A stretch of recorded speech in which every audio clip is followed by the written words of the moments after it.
Association in America. Avec Libatio, National President, Prespa, Quincy Roux, avec Libayo, where we are Guardian. Monday check and then my name also. Superstar Gio, what do you know?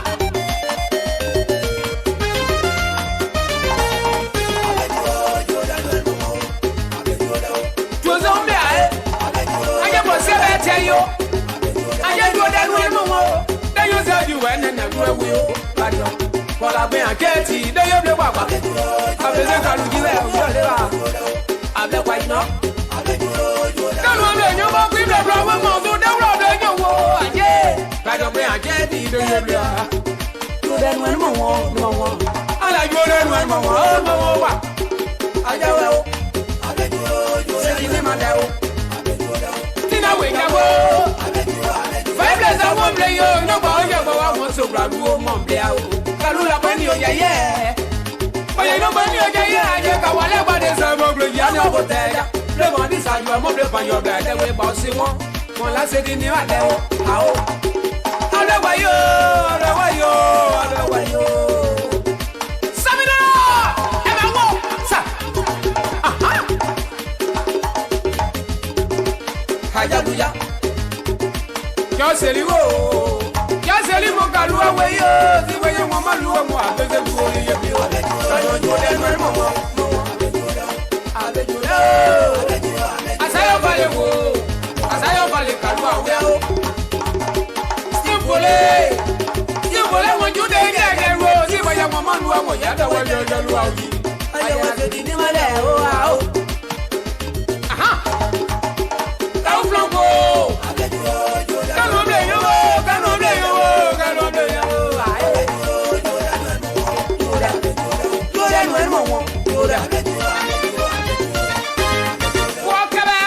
Former national president. Asawo. Asekana. Former national president.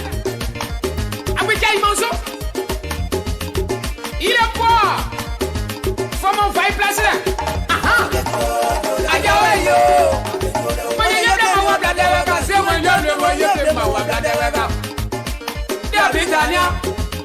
Maya blending a boga. Don't you pay with Pega Glambo? And you want to do what you begin. You don't know so well, on my God.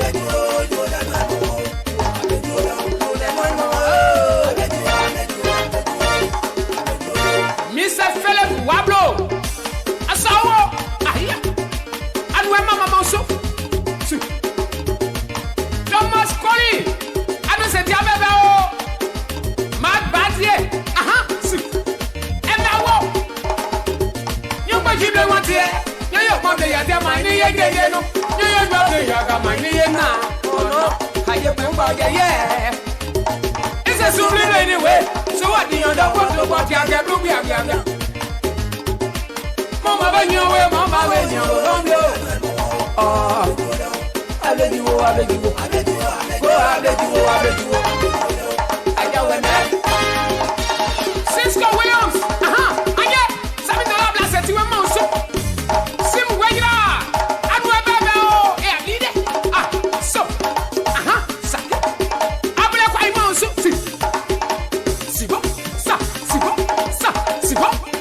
Sibo, aha!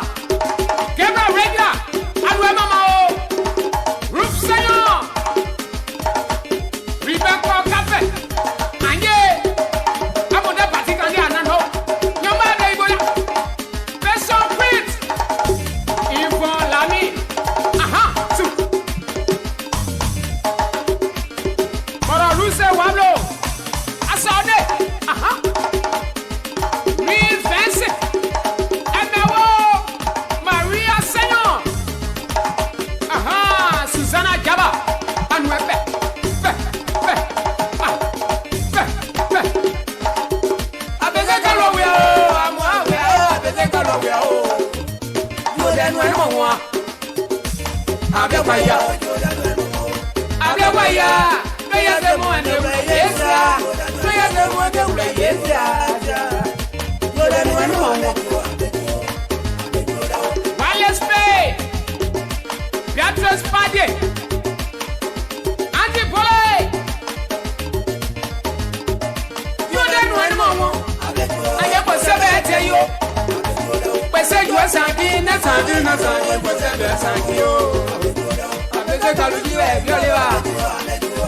Philomena Bife, tu la Geleo, and nous c'était à peu près au nez.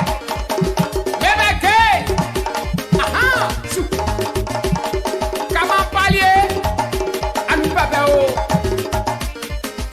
Alice Sakor, Kalwada Monso, Beatrice Québec.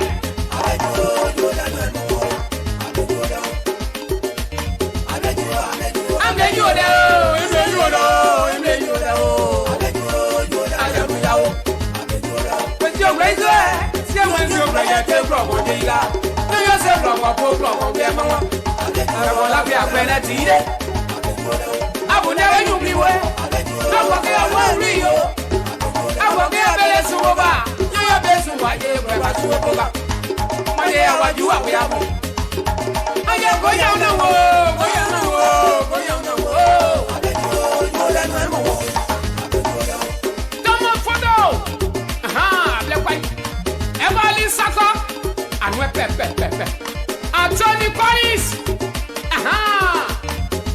Ellen Java, so $7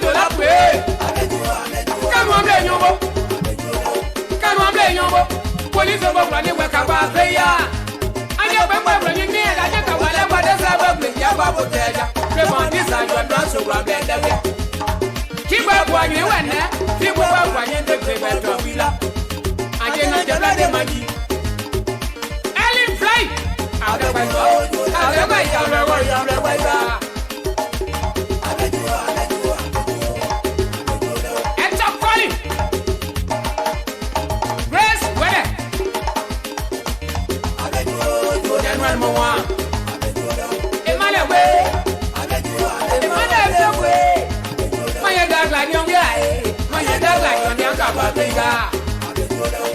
Wireless pay.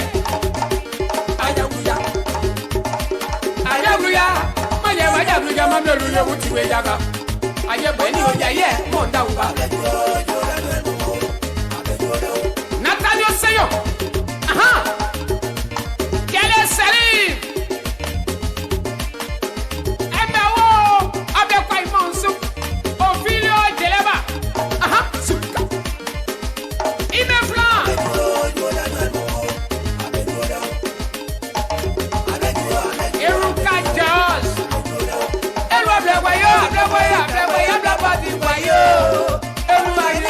wayo. Gaga no so mama o. Tata mo ni enyu bibo kan. Ani enyu bibo, ada enyu bibo ya pe matia. Tata ye se mo wayo ai. Ha? Emewo. Orito debe. Aye. Manja rangi. Anu seti a pe. Ranya wo mege. William ladies are you. Elite ladies are you. Ayo continue this are you. Bayo. Koda be a get you. Koda be a get you.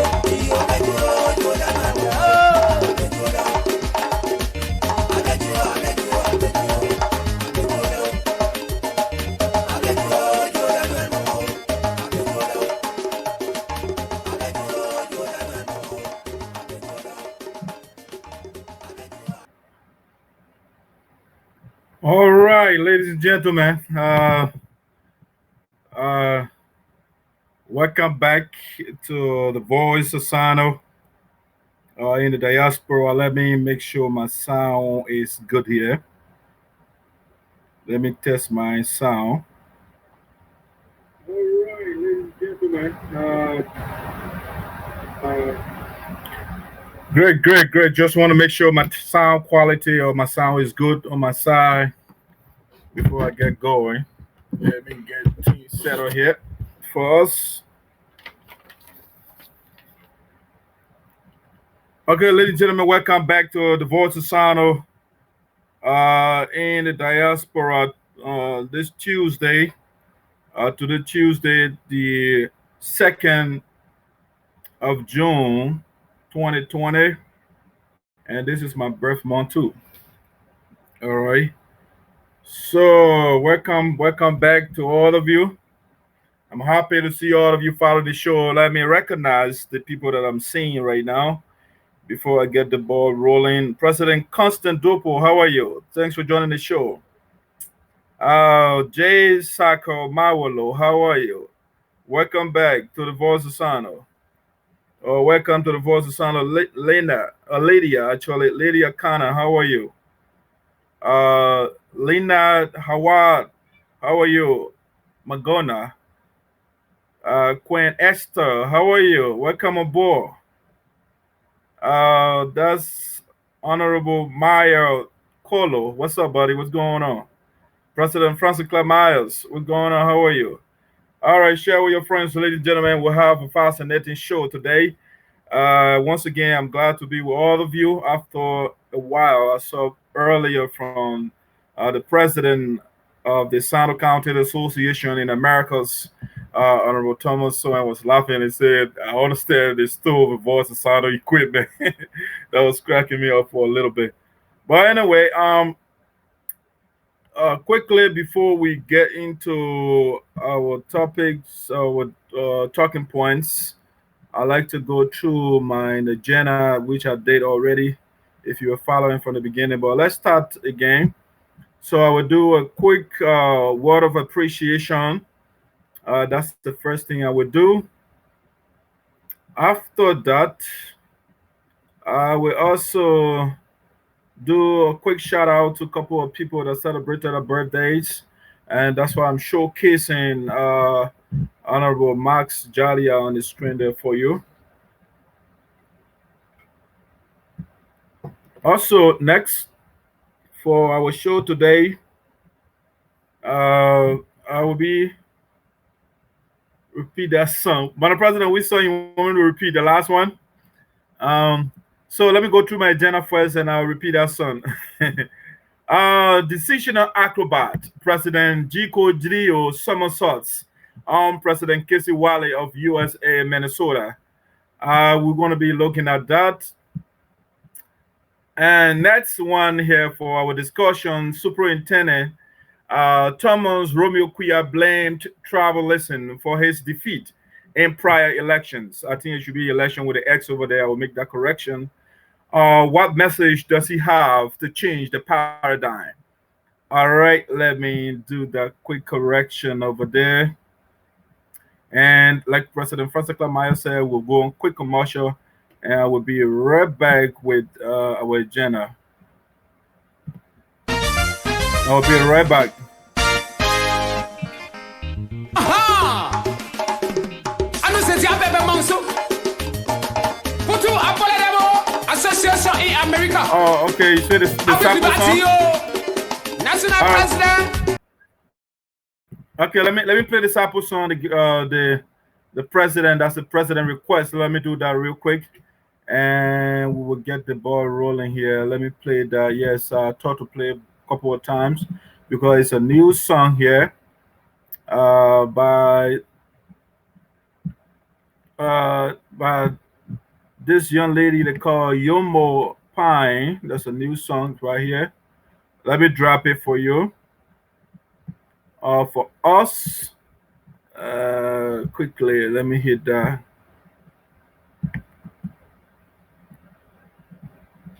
No, okay, let me bring it. I got an image in there. Let me bring that down. And then I can put the Yomo new song. All right. It's coming up for us here.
ladies and gentlemen, that's the new artist over there. Ms. Yomo Pine, new song. She just dropped that recently. We're gonna play that throughout the show, but I want to just continue with the show now. So while I was doing that, I saw a few people just join the platform. Let me recognize Mr. Maya Modibu. How you doing? So he said, I'm watching from Houston. Okay, so thanks for joining the show. President Otello and Colo, nice music. Thank you, and thanks for joining the show. The Port Director of San County, Alex Sonnenbar Noah, is watching. I'm seeing I think the 16th board chairman or the chairman of the board of directors of San County Association in the Americas. That's Honorable Otello Grisby is following. Hello, my friend and brother. How are you, sir? And I'm also seeing here Two Wise Judo. How are you? What's going on? All right, so those are the people I just saw while I was talking or I was playing the music. So again, if you are just on the platform, welcome to the Voice of Sano, the platform that informs the people about Sano County and the diaspora community of both Sano, let's say Liberia and Sano County, the U.S. actually. So again, like I was going through my agenda for you, I would do a quick appreciation. So I would do that word of appreciation. After that, the next one we're going to be talking about today. Happy belated birthday. Just a shout out to a few people that I saw. And that's why I have Honorable Mas Jadi on the screen there for you. Next thing we'll be talking about called that Decisional acrobat. President Geleo somersaults. President Kassey Wylie of USAA Minnesota. All right, that's something we're going to be talking about shortly. The next one here, ladies and gentlemen, I have Superintendent Thomas Romeo Quioh blamed tribalism for his defeat in prior elections. What message does he have to change the tribal paradigm? All right, that's something we're going to be talking about. Next one here for our discussion, Senator Milton Teahjyay's tribal campaign to remove Alex Sonnenbar Noah from his position failed. All right, then another one here, the last thing I'll be talking about today. I call that tribal majority versus ideological majority. What is that? Just follow the Voice of Sano. I will tell you shortly. All right, let's get to the genesis of our agenda.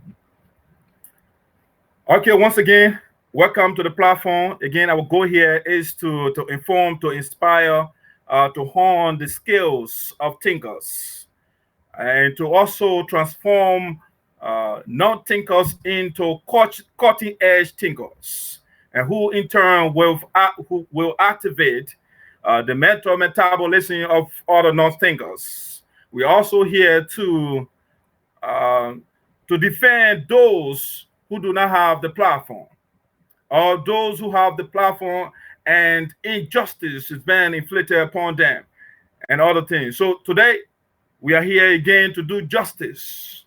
My focus here is Sano County, the people of Sano County.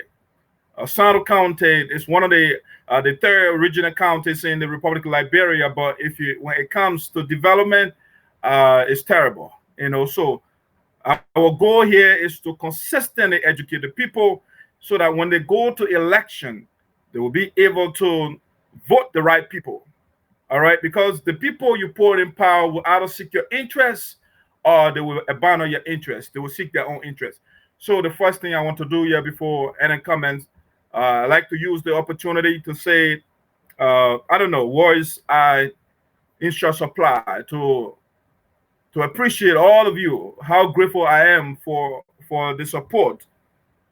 A quarter mean during the demise of my stepfather. I mean, I thought the community response in the midst of the virus was epic. You guys did great, and so I want to say thank you to all of you, my Facebook friends, and my detractors, and those that consider Dr. Saryorpodeh to be a troublemaker, and people came through for me. And so I like to say thank you so much on behalf of the family. My mother, we are still grieving. She wants to say thanks to all of you, the president of the Saryorpodeh Association, Delaware Valley chapter, President Francis Clark Miles, and her team, All the members, we want to say thank you very much. You came through. The various community organizations that came through, the religious organizations. You guys did great. I know I cannot name everybody, but I want to say thank you from the bottom of my heart for the support. For basically for my chapter here, President Francis Myers, which she leads, or the organization she leads, or the chapter she leads. You guys actually, you demonstrated to me that there is a reason why I am part of a group of people. You guys, the Excellency President Francis Myers and your team. We want to say thank you very much. Your campaign as well came true. That was excellent. Thank you so very much. All right, those out of state that also helped financially, thank you so much. I'd like to also recognize the members of VODA, which is the Voting Development Association in Americas. They came through as well. And so I want to say thank you so very much. All right, just quick appreciation for the fantastic work that was done. All right, so let's get to quick birthdays. Shout out to a few people that I saw. So the first one is Honorable Max Jadia. Max Jadia was also, when I say was, he's in Liberia now, but he was a member of our chapter here.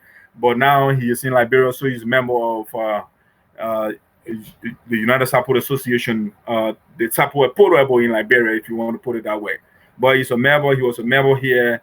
He was on the board of directors of the National Administration. So, Mr. Jadia, we want to say, use the opportunity. Voice of Society wants to say happy belated birthday to you. We wish you many more birth milestones. All right, that's Max Zadia, a great guy, one of the guys he's working in Liberia, the Minister of Public Works.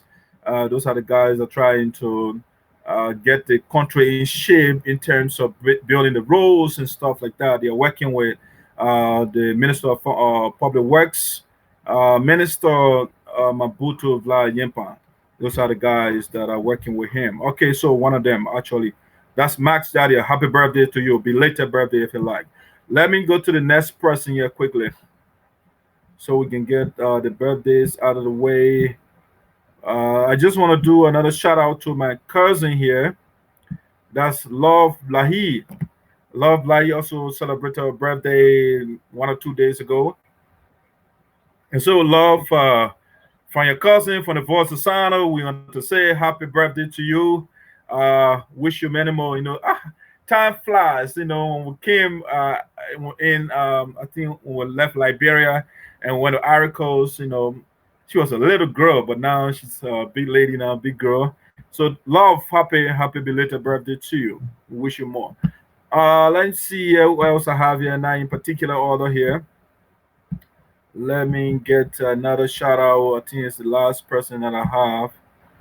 And that's Miss Thelma Brown, actually. So Khan is Thelma was also a member here of the Delaware Valley chapter. These are the people that started President Francis Myers' campaign that led to the second term. So she moved, she migrated to Minnesota. So recently she also celebrated her birthday. So Thelma Voice of Sound wants to say happy birthday to you, or happy belated birthday. We wish you many more years to come. All right, I think these are the people that I saw with respect to birthday greetings. All right, that's it. Those are the people I saw. All right, let's go to our next thing here, ladies and gentlemen. But before we get to the next one, let's go on a quick commercial here. I'll be right back with the next talking point.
All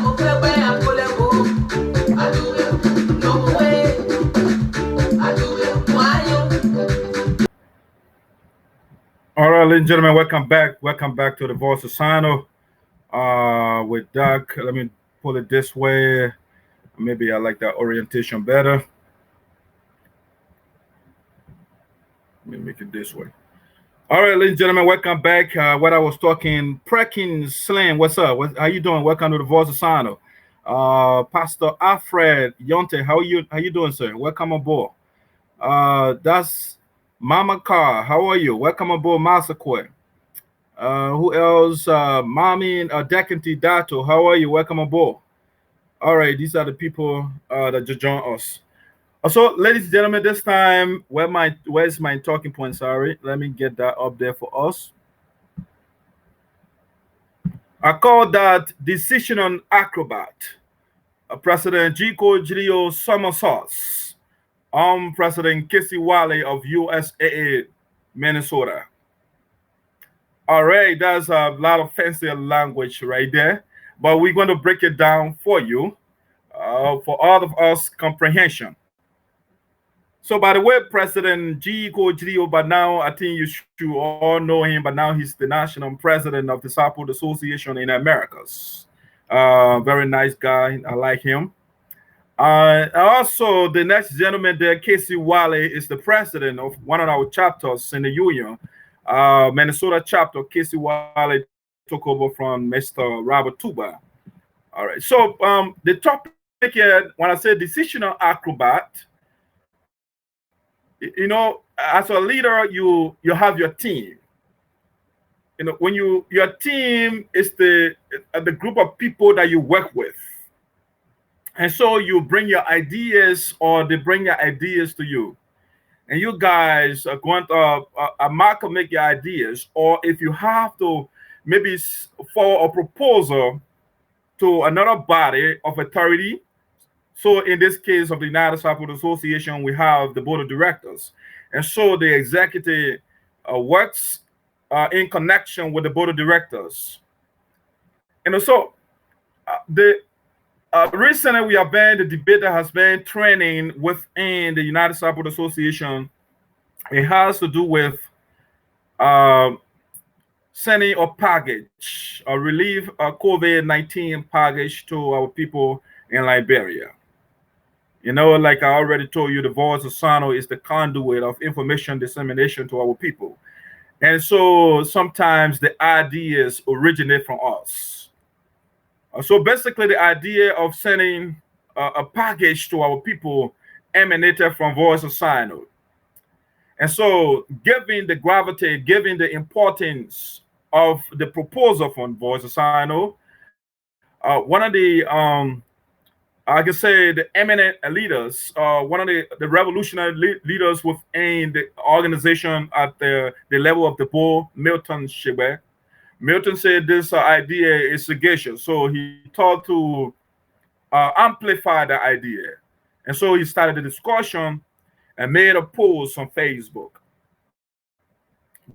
The post generated some ideas. Mr. Milton Teahjyay made a proposal. He said, given the situation with which our people are grappling, it would be fine, it would be logical for us to put a $30,000 package together to send to our people.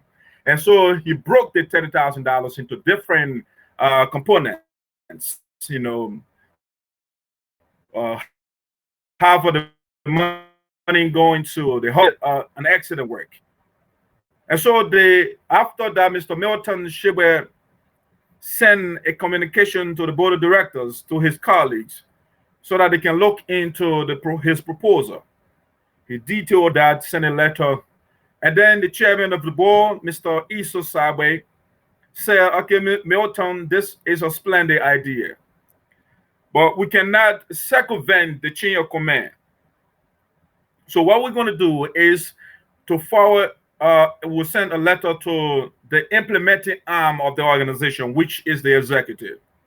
So the board did a letter and sent it to the president.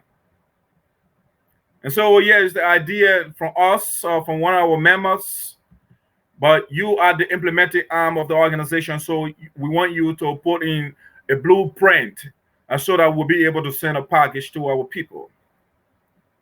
Upon receipt of that letter, President Geleo, being a critical thinker, after doing critical analysis with his team, the Honorable President wrote the board of directors and said, given that the idea originated, it came from you guys, I want you guys to put together a blueprint and send it to me, and then I will do the work. All right. So, like in our prior show, we pointed out to you that is like, in a sense, the president abdicated his responsibility. He, abandoned his responsibility, in other words, because it is not the board job to put in a framework what to be done. That's why the president has the planning team and the project man. So he has Supt, who is the chairman for the planning committee, and then you have the chairman for project committee, Mr. Slabby Sine. So little team, something that we can do expeditiously with rapid speed. These guys will fight over it. And so, but anyway, the letter was sent, and so the president, after that, he convened a meeting with all the presidents of the various chapters in the union, and these things that we have been talking over and over. So, the president, to understand, I should give him a pat on the back here. He's listening to us now, because that's how it's supposed to be. The chapters are within the bailiwick of the national administration, and so you have to work with these guys. All right, so the president convened a meeting with the executive, and the people brainstormed. After the brainstorming section, they agreed. They came up with a proposal. As a matter of fact, the executive, the president, because he has his team, the cabinet. So the cabinet went first, discussed. After the discussion, they agreed that okay, they should use $7,000 to send relief package to our people. Then later they called the chapter heads. Some of the chapter heads differ. They say, the amount is negligible, it's small. All right. So now, anyway, long story short, so after a while, they agreed that $7,000 should be used to send a COVID-19 package to our people in Liberia. You got to understand, at this point, we are almost 3 months gone into the virus. Okay, our team, the guys, our leaders here, they are still fighting and procrastinating. Okay, that is the nature, the ontology of the United Saryorpodeh Association right there for you. We enjoy fighting. All right. So now, other organizations, they have sent at least maybe second or third package to their people now. Okay, but we are still trying to send the first one. Now, after the executives have agreed, when they submitted their plan or their budget to the board of directors for approval. All right. When they sent it to the board of the boards look at the amount, they did the analysis. Okay, you know what? We want to help the president out here. We want to help him out. Again, this is teamwork. Okay, remember, this is teamwork. We are working together. That's what we call ourselves a union. Okay, united people, United Saryorpodeh Association. So the idea, that's somebody once said, ideas are not pretty in one person's head, meaning that you don't know everything. So if you think what you are thinking about is the best, another person is thinking about something else. So if we make a team, we can just amalgamate, pull our ideas together, and then we'll have one strong and unified proposal. So, but anyway, the president sent his $7,000 to the board for approval. The board said, okay, we have no issue with approving it, but what we're going to do is to supplement that. We're going to add, ladies and gentlemen, if you propose a budget of $7,000 and somebody says that, or the other group say, you know what, we're going to add additional $3,000 there to make it $10,000. Is that something for you to oppose or to have problem with? Is that a bad thing? I don't see it. Maybe the president is using different analytical lenses here, okay? But the president and the team, they have a problem with it. Why is it that they send their budget $7,000 and the board added $3,000 to it? How is this a problem? I should be, if I were the president, I would be jubilating. I would be happy. I would send a special message to the board of directors to congratulate them for working with me in this faction. But the president is okay. Why is he throwing tantrum? Basically, the president is angry. Why?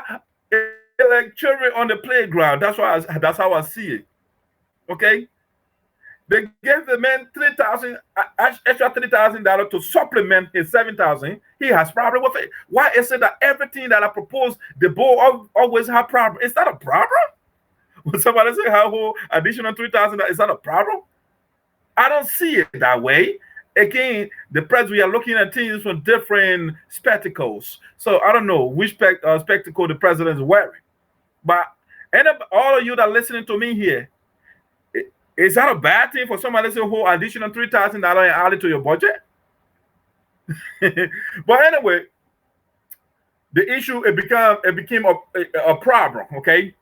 So they had to convene board and the executive meeting. Okay, they had a meeting. Let me recognize the vice president of my chapter, Mr. Honorable Missing Tuba. Thanks for joining the show. Mimi Af, how are you? Thanks for joining us. All right, so they called the executive and the board meeting, a joint meeting. This, I think, was just gone Saturday. All right. Now, when they called the meeting, remember the president and the team they have met, they said they agree on $3,000, no matter what the board does. They want to stick with that $3,000. They have already brainstormed, they agree, that's what they want to do. All right. They got to the board, the joint meeting, they had the deliberation, the discussion. I mean, it's just sad for real. It is sad, it is lugubrious, it is dolorous for us to have extra meeting when somebody say, let me add $3,000 to your budget so that you can send a package to our people. They have to procrastinate, they have to waste time to call another meeting, board and executive meeting. So when they got to this meeting, ladies and gentlemen, they talk, everybody get their point, and all of that. So they went as far as putting it to a vote, whether to use 7,000 or to use 10,000. They had to put it to a vote. Everything is democracy. Everything is vote. All right. Now, you have to understand, this brings me to the talking point. Decisional acrobat. President Geleo somersaults on President Kassey Wylie of USAA Minnesota. So now when they pull it to a vote, remember the executive had already agreed that they won $7,000. So President Geleo has already, let's just say, programmed his team or programmed the president of the Minnesota chapter to vote with him. All right. Kassey Wylie, he goes with everything that President Geleo does. Okay. He's one of those guys. I mean, he doesn't have, I don't know. He might have independent decision, but I haven't seen it. Okay. So because President Geleo told him to go with $7,000, they say, what? All right. So they put it to a vote. Everybody started voting. They put it so. All the board members voted for $10,000. President Geleo, who programmed his team to vote $7,000, the man somersaulted. Why did you carry that to the board if you know you would change your decision later? Why did you take the whole proposal? Why did you call a joint meeting with the board of directors? Why? What is the point of it? So now the man, when it got to the joint meeting, the national president somersaulted. All right, he went with 10,000. The idea, which he said, oh, there was why the board already nitpicking on my plans, whatever I propose. The man switched gear. He switched gear. Now all the other president. Now President Kassey Wylie of Minnesota. He's one of the guys, he is dogmatic. Once the decision is made, which I think to understand is honorable. Because if you make up your mind on something, you do it. Okay, stick with that. But the national president flipped on President Kassey Wylie. Kassey Wylie is the only person that voted for $7,000. And that's what I said. The national president did a somersault on the local president, which I think is not good. He can't do that to Mr. Wylie. But besides that, Mr. Wylie, what is wrong with voting for $10,000? $10,000 and $7,000. Which one would give more supplies to our people? Is that $7,000 or $10,000? So Mr. Wylie is the only person that voted for $7,000. The man who owns the agenda, who owns the plan, President Geleo, he said, you know what? I'm not going with Kassey Wylie. I'm going the opposite direction. See? So this is a fundamental leadership problem here. All right? If somebody is supporting you, if you already talked to it, like you lobby with somebody to support you, and then later you just somersault on the person. And that's what the president did to Kassey Wylie. So I don't know what I'm moving forward. Mr. Wylie will kind of go with the president. I don't know. Why would you do that to you? It was funny when I got the update. I mean, you shouldn't be programmed as a leader of one of the chapters by the national president. Anyway, you shouldn't be programmed. You have to sit down and think to yourself. Ask the fundamental question. What is the right thing to do in this situation? The right thing to do is to give a small amount or to give a bigger amount. When our people are in a problem back home, I mean, not only back home, globally, everybody is being attacked, but those of us that are, I mean, at the better edge of the economic ladder, who say, you know what, let's put something together. And then you will vote against $10,000. You will take $7,000. The president who brought the idea is, you know what, I changed my position. All right. And so that's I think the president should not be doing this. It's not a good thing. It's not a good leadership style. Okay. If you're changing your plan, maybe communicate with the guys and say, you know what, guys, after thinking about this, I think the best thing to do is to go with the 10,000. But this should not be argument. It should not have been made out of argument in the first place. No, not at all. Not at all. But this, again, this is the nature of the United Support Association. We have to bicker. We have to stress our points. Somebody got to tell the other person, you know, I know more than you. I both men, you know, I was once part of this government or this one. I got X amount of degrees, you know, and that's it. I studied philosophy, you know. I'm a technocrat, you know. I'm a politician. And so this is so the United Support Association. Up to now, we are still fighting. I don't know when the president will finally send the package out to the people, but eventually they have approved, they agreed, and now $10,000 will be sent to our people for the relief package. So that being said, I'd like to say congratulations to our team, to the leadership, both the board of directors and the executive for finally reaching a decision to send a package to our people.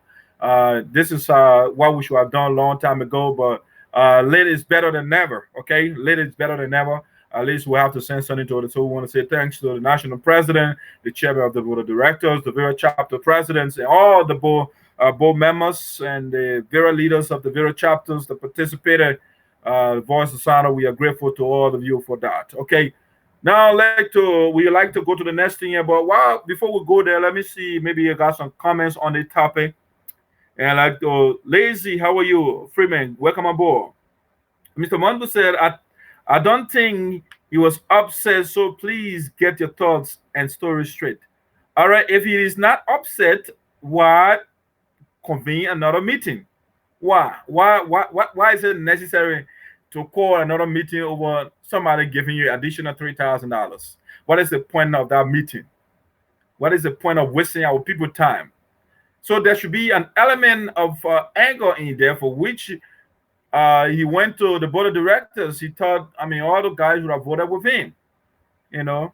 So I mean, there's an element we cannot say there is no element of anger in. There's the element of he was a little upset, yeah, because every time the president and the board and all these problems the president having, he's the orchestrator of these problems.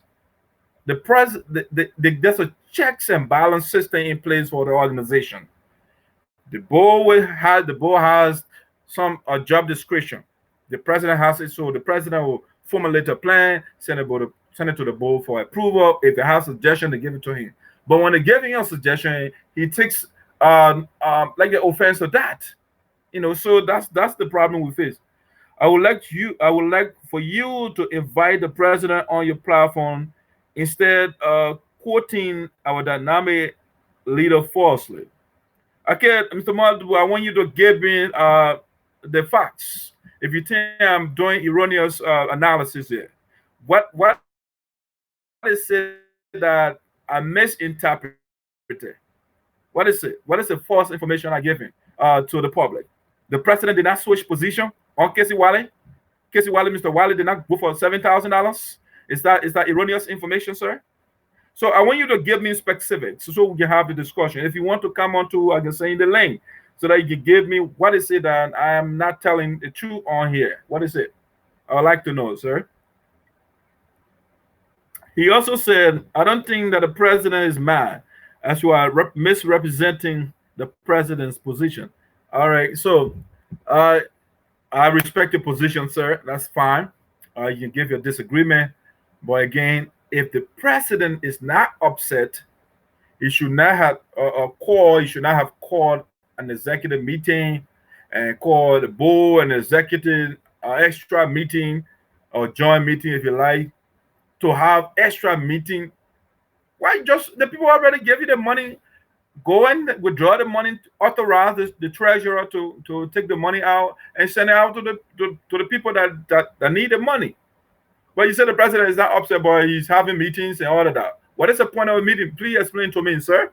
I'd like to know the telos of the various meetings. What is the point? To reduce, to maintain the $7,000 over $10,000? Was it the point of the meeting? What is the purpose? What was the goal of these various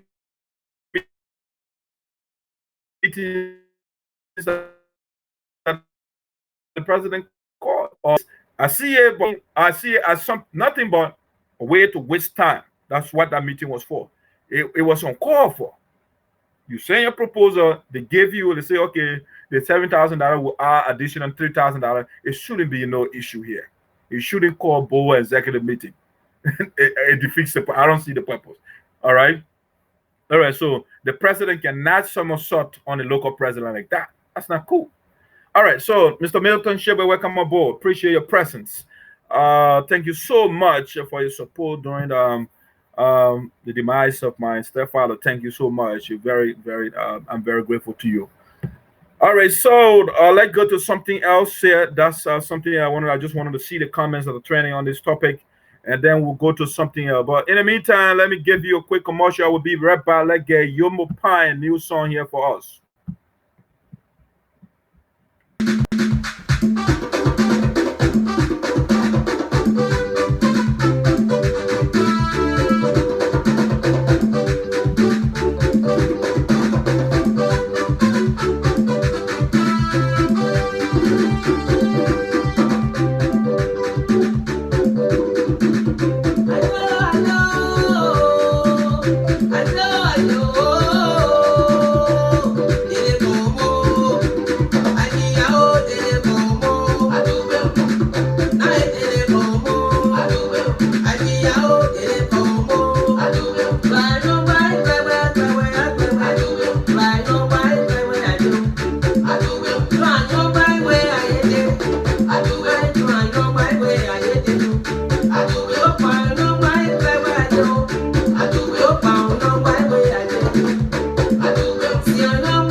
ladies and gentlemen, welcome back to the Voice of Sano with Esoteric. We are back.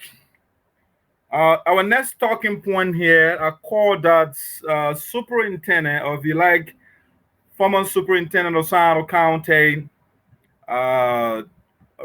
Thomas Romeo Quioh, blamed tribalism for his defeat in prior elections. And I'm asking the question, what is he bringing? What message? What platform is he bringing to change the paradigm, the tribal paradigm? Now that he is going for, you running again. He is running 2020, the by-election. He's going against the incumbent Milton Teahjyay. What is the former Supt? What is he bringing this time around? Before I read the I followed the various candidates during the prior election, and I saw bullet points. I didn't see their manifestos. I didn't see their platforms. I seen some bullet points somewhere. Oh, I believe in change. Okay, what sort of change do you believe in? What sort of change are you bringing to the people? They don't explain those things to us, you know. And so I was seeing conveys during the by-election when he ran 2018 against Milton Teahjyay and other guys. All right. So, but what I'm going to do here is to play an audio. Okay. The former superintendent was on the Voice of Sano, a community radio station this morning in Liberia, and he spoke to a local journalist over there, Patrick Bolu. And so we're going to play that audio so that you can hear your candidate, Mr. Thomas Romeo Quioh, what is this time around, what is he bringing? Even though he did not tell us a lot in that, but I saw a couple of things that, I heard a couple of things that he said. I will share with you. You might not get it, but the Voice of Sound of my job here is to give you the facts, okay? I'm not here to embellish anything for anybody. You make your history, you give us your legacy, we're going to go by your legacy. We're going to articulate your legacy to the people. Okay, so the gentleman or the former superintendent, he ran a couple of times. I think that the fifth time about to run now in Sano County for elected position. Okay, he was assistant superintendent on the senator now, who was then the superintendent Milton. He was the assistant superintendent or development superintendent on Senator Teahjyay. And then when Senator Teahjyay left, he took over and all of that. Okay, so we're going to give you a little background. But let's listen to this audio from the contestant. Let me get to this real quick for us. Let me get to the audio. I'm accessing it right now.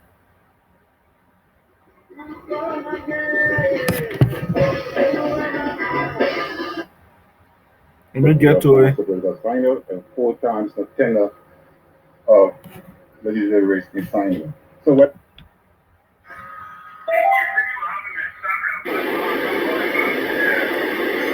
Excuse me, guys. Let me connect it to my. Let me connect it to my Bluetooth so that the speaker will be a little loud.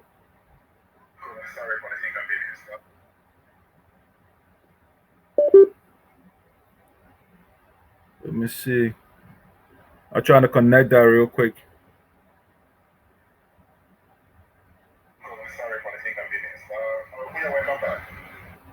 It is low. Let me get it. I want to get a better volume for us here.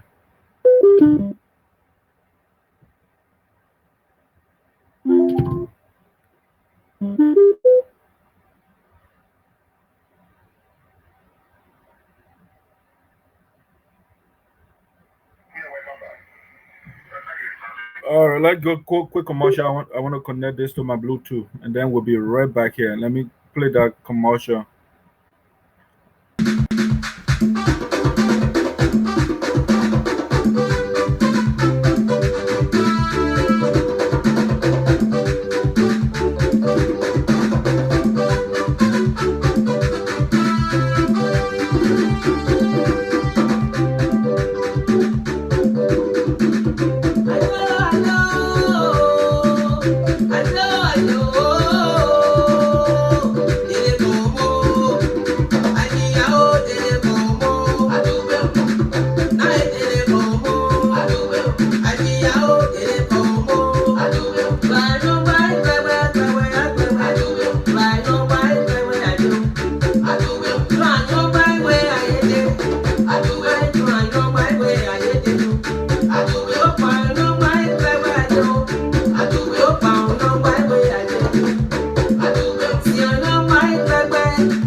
There will be copy history. And you'll see I got air performance. I mean, here, come on. We'll see what I'm going to see. That suit and collaborative Okay, so guys, I think I had it on mute while we're doing some technical work here. So now we're going to listen to the the audio, former Superintendent Thomas Romeo Quioh had an interview this morning with Patrick Bodo in Sano County. And so we like to play that audio now for you so that you can know what is going on in the county, the election time. These politicians will say things to our people. And it is our obligation to break those things down to the people. Okay? That's our job here. That's why the voice of Sano is all for. So we will give it to you as is, as they give it to you. Even though we're going to analyze it, we're going to put it in context. Yeah, because politicians, election time, they will take, they will cherry pick the things that they want you to hear. All right. So our job here to give you the holistic package, to give you the entire package so that you know. All right. So let's play this. We classify that the CDC. I'm sorry, the audio is a little low. It's the recording from the end, not from my end. So if you don't hear, I will interpret stuff to you. So now, originally produced that if we dislodge ourselves, if we devour the vote, they won't otherwise for the laboratory has said to us again. So the gentleman that is talking is Steve Zacko. I think I was told he's a lawmaker from Lofa County. He's the chairman for the party on whose ticket Mr. Romeo Quioh is running. Again, the politicians might be reading. Stop this selfish. Stop this selfish. Do a collaboration. So we needed to develop elaborate people. So last week, with the permanent sign, I will keep you down. Live for the entities and the limited party, the Liberty Party, the ANC, the ALP, who have collaboration. And that's what I analyze. So when we are putting up a candidate in one country, that will be the only candidate that will come on a collaborative for the party. So if we were separate, so we had about 60% of the electorate, one would come together. The CDC will become a history. They will become a history. And you see how that can't perform. I mean, hey, come on, let's see what's happening with CDC. They're not free, let's listen to it. They're not gentle. Yeah. I mean, they're not vision. They lack wisdom. So we want to reach our country continuously with the CDC. I don't you want to do this. But I don't you want to reach the very thing about politics. Henceforth, the collaborative political party will put all strength on resources and focus and direct into one point. So that we make impact in people that will focus in Kennedy. And other countries will resolve to put all former representatives, the former Superintendent Romeo Quioh. But the CPP is a coalition of 4 political parties. Likewise, the CDC is a coalition of 3 political parties. And the bottom line is always decided by who goes where and who pressures support. So the CDC still has some leverage when it comes to its own coalition and the resources and then leadership. I mean, how do you intend to withstand such integrity? Is that urgent? Is that what that means? Anybody can answer that question. Okay, then you're going to start with me and the past election, it said CDC won. Who elected CDC? I mean, those collaborative parties that work with CDC in first of all say either. So the round is voted by those that came first of all.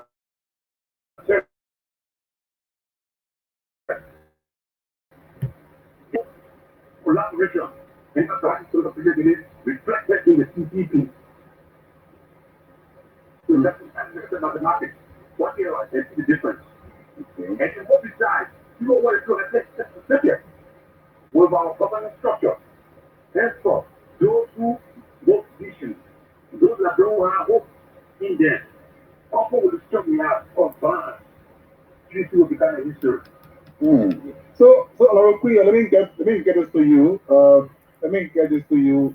All of us, we are aware in this country that political parties are always built around individuals, and each time those individuals leave, those parties, quote unquote, become politically weak or irrelevant. We don't know from the level of the Liberty Party, which has had its long-standing stomach barrel disease and coming up this time, does the party still maintain its integrity, its stand in Liberian politics? Does it still hold its place? Do you think this time was the right time to go there after the all-time leader had gone?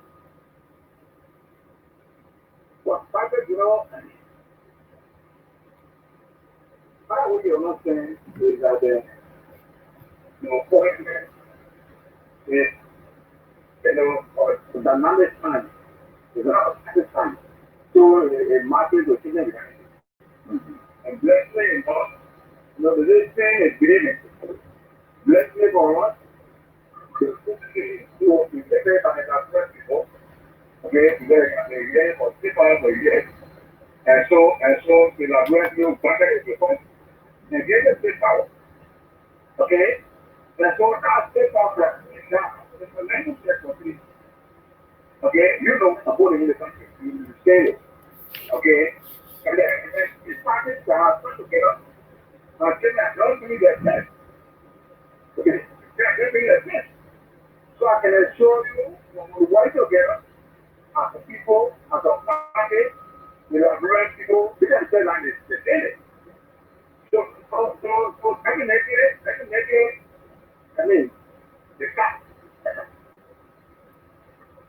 Okay, the fact is, everybody, you will see that there is no doubt that even those that what I see before, I'm not sure if the same number of persons are going to see the because the point is reciprocating. You do me, I do you. You're not putting or move here to start finding. It's very good at this. You want to produce, you want to produce something. Okay, I will pray about that transition. It's society. That's it is. Okay. So Senator Zago, now, the Liberty Party, which came to. All right, so like put a couple of things in. He said the audio again. I'm sorry, it's the recording from Liberia. So it's not too good. We're gonna work with those guys to improve the quality of the audio. Yeah, but it was former Superintendent Thomas Romeo Quioh. He was asked a question, or Patrick asked him, the Liberty Party that you are going to now, when it was actually, you said he premised the question. He said, "Oh, in Liberia, a lot of time the politicians or political parties are centered around individual, you know. So I mean, now that the man who founded the party, the Liberty Party, which is may his soul rest in peace, considered Bronskin, he's there, he's deceased. So do you think it's the right time to go to that party? And that basically that's a question that Patrick asked him, and he says something in the line of, "Oh, politics is dynamic, it's not static, so it changes, so as politicians, they have to do the calculation and go with the winds, I mean, you don't have to stay in one position. He ran on different party. I have to do the research. You see the party he ran on the prior election, 2018. But now this time around, he going with Liberty Party. All right, so politics is dynamic, okay? It changes. So, these are politicians that telling you this thing, politics is dynamic, so the fact that the chairman is there, we have to have somebody else, somebody new will come on board, teams will be transformed, the party, we have to work together, and we'll make the impact, it will bring the party together. Basically, we'll bring somebody new around whom the party will be built. Okay, so you're talking about politics is dynamic and it's not static. He also says something that he said something like seeing is believing. Okay, seeing something is believing. I don't know whether that is necessarily true. In some cases it is, but not in all cases. You can see because people put on front. They give you a facade. They will say, "Oh, this is what I am," and then that is not who they are. So see is not something, because sometimes if you see something the way it is and you believe it, you can be deceived. And so what I'm saying, otherwise, when a politician says this and says seeing is believing, yes, and no. So what I'm saying is, if you see something the way it is and you believe it, you can be deceived. And so what I'm saying, otherwise, when a politician says this and says seeing is believing, yes, and no. So what I'm saying is, if you see something the way it is and you believe it, you can be deceived. And so what I'm saying, otherwise, when a politician says this and says seeing is believing, yes, and Okay, so yes, sometimes if I'm a skeptic, I might not believe that. So you have to understand, seeing is believing. There are certain things you have to see it to believe it. Okay, even though like people have not seen God, but they believe God exists. But that's a different question. But a politician just told us that seeing is believing. Okay, there are certain things about our former superintendent that I have seen. Okay, I have seen. Again, my job here is not to cherry pick. Okay, I'm not here to send one politician and push your agenda. My agenda here is to push the interest of Sarno County. It's not a politician interest. And so I will look at the history. Again, that's why I started from the beginning. We have to evaluate these candidates holistically, comprehensively, encyclopedically. Don't do it one-sided. Okay, let's look at the man completely. Okay, so the politician told us that seeing is believing. Okay, so I have seen some documents. I have seen the record of former superintendent of Sarno County, Mr. Thomas Romeo Quioh. I have seen his record before. And so I will just share a little bit with us, or with you guys, because maybe you have not seen it, so I will share with you. That's what Voice of Sarno is for. We share his record with you, not holistically, but just a little bit, a snippet, because he says seeing is believing. So we want to share with you what we have seen about Mr. Romeo Quioh. Okay, so now let me see, for example, this right here. Okay, it's a document in my hand here, and this is the audit report. Okay, of the GSC, the General Auditing Commission. Okay, of the Republic of Liberia. This is the audit report when they audited Sarno County, honor him, okay, as superintendent or deputy superintendent, if you like. So let's see what it says here. One portion of that report, So if I'm reading I'm on page 3 of the report, and I'm looking at 1, 2, 3, 4. I'm looking at the 4th paragraph. Okay, the 4th paragraph on page 3 of the GSC report, the General Auditing Commission. Okay, it says here, I'll just read one paragraph, now reading the whole thing. Okay, so it says here, during the period's honor audit, we observed that the Special County Development Council, SCDC, okay, SCDC, Special County Development Council of Sarno, okay, approved 74 projects. Okay, that's the number of projects they approved to be undertaken in Sarno County. Honor Thomas Romeo Quioh and Senator Milton Teahjyay. Okay, he was the superintendent, development superintendent on Teahjyay at the time, and that's the report I'm reading here. All right, 2012. During the period's honor audit, we observed that the Special County Development Council approved 74 projects, programs, and other activities at a total cost of $2,646,870. Okay, through 2 separate resolutions for the period honor audit. But the Sarno County administration undertook 12 projects out of 74. 12 projects out of the 74 projects approved by the Special County Development Council. Okay, from physical. Okay, they are telling you from physical, not imaginary. Okay, not imaginary verification. They say physical. From physical verification of 12 assumed projects and review of documents provided for the audit, it was observed that 6 projects were abandoned. Out of 74 projects, they undertook 12. According to the report, out of the 12 projects, they abandoned 6. Okay, 6 projects were abandoned. 2 were ongoing. Okay, 2 were ongoing. 3 were completed, and 1 was inaccessible. Therefore, could not be verified due to bad road condition at the date of our physical verification in October 2013. Okay, this is a paragraph on the report here. So the special counsel, they approved $2,646,870.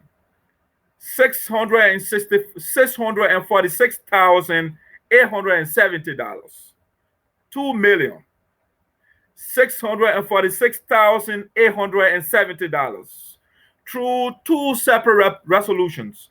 And then they approved 74 projects to be undertaken for the $2 million. Okay.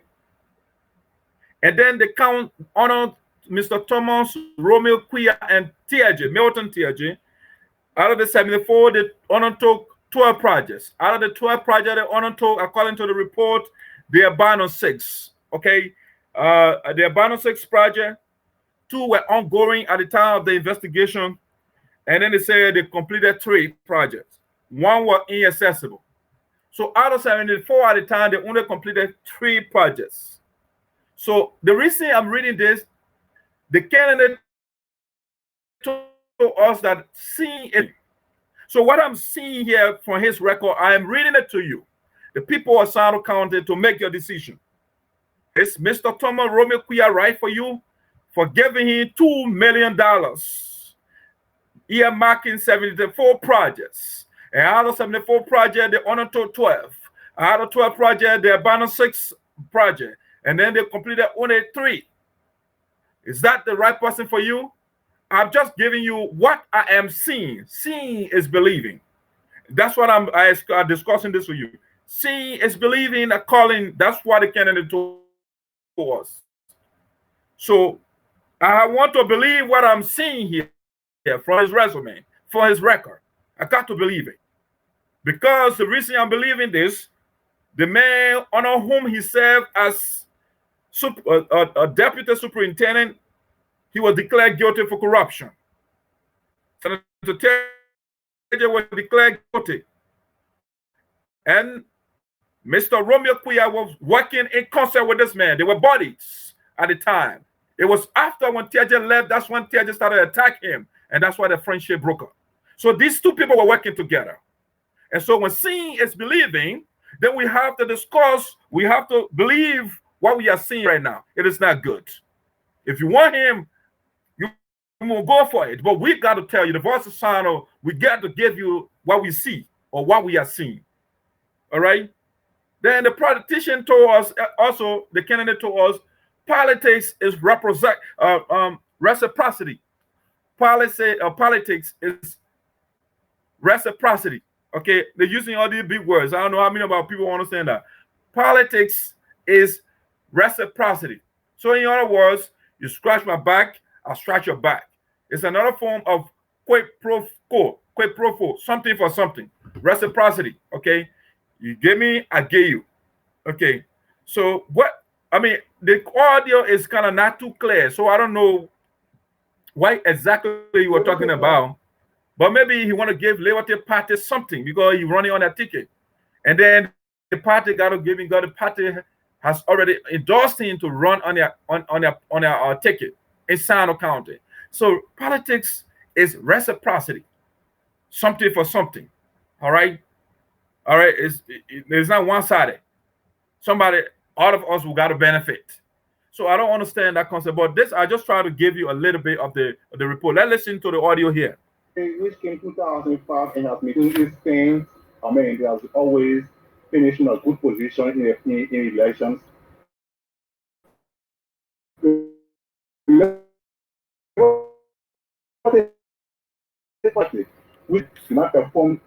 So before I go any further with that audio, let me just give you, because I just gave you a portion on the report, and they say the money that after the audit, the people say here on page 4 of the report. Okay, page 4 of the report. It says here, what they got, table 1. They say key management personnel, and then they name the people responsible.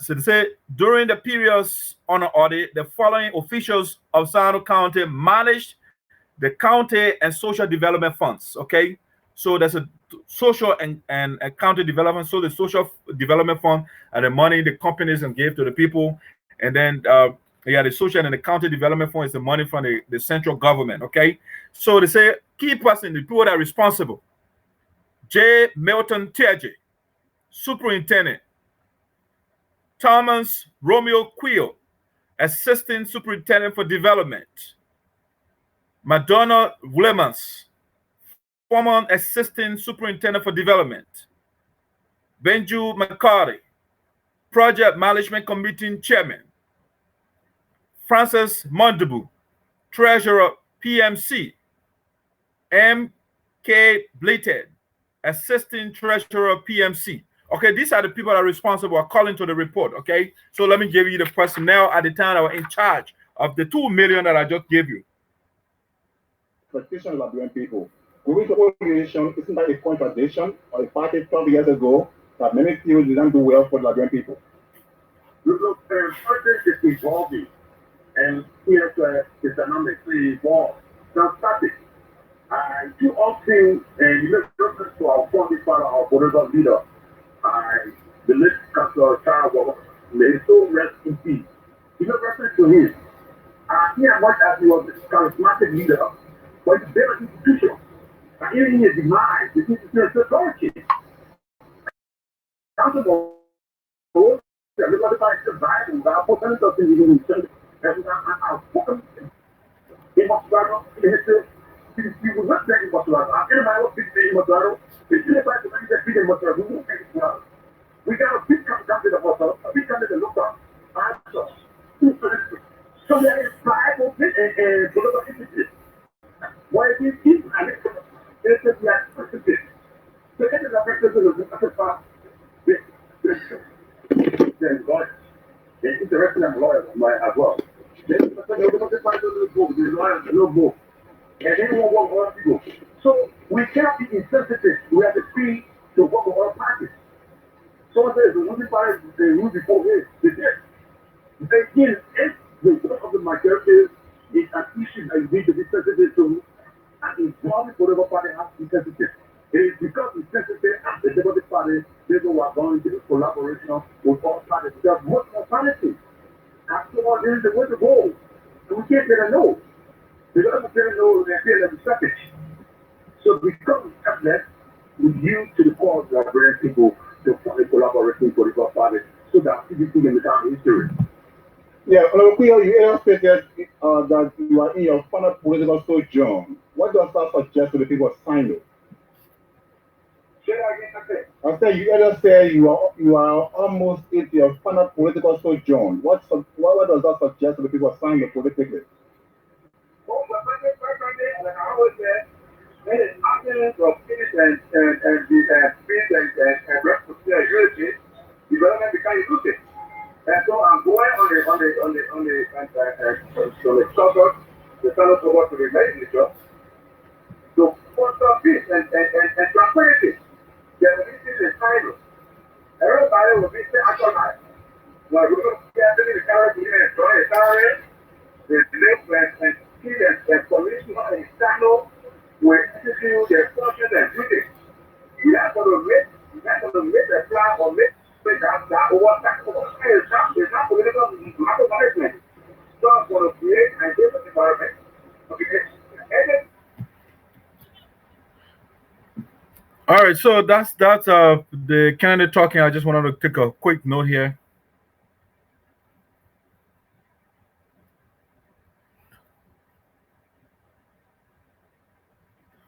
Okay, let me see.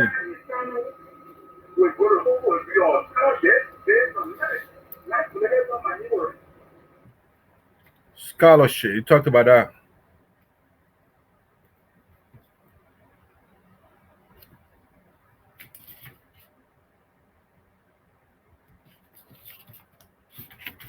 Give me a second here.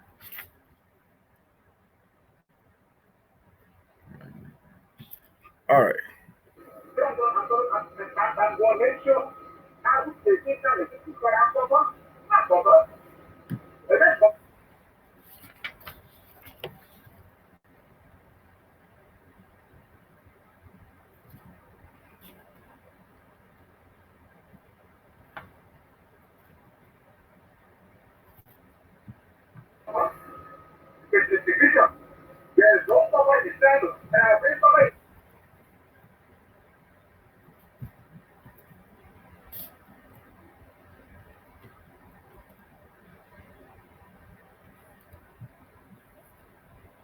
So we're saying people in contact should, work and from money to before the problem is that some are going to the second country.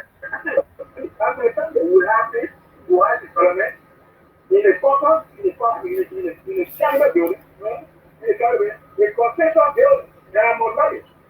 Okay? I'm not to push you.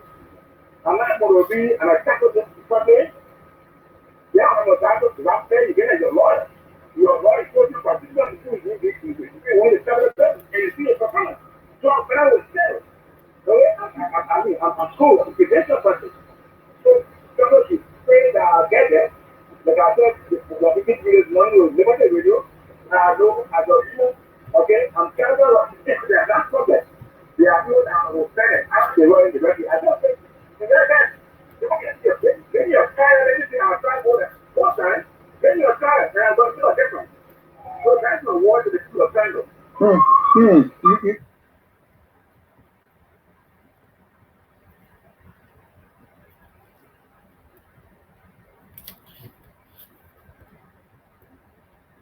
All right, so ladies and gentlemen, that's Honorable Thomas Romeo Quioh there for you. He said a couple of things.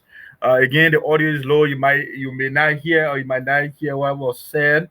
You didn't hear what was said. So let me tell you some of the things he said. Patrick was asking him, even the guy before him, Mr. is changing all of that, and then you talk about charismatic leaders and stuff like that. Let you say the former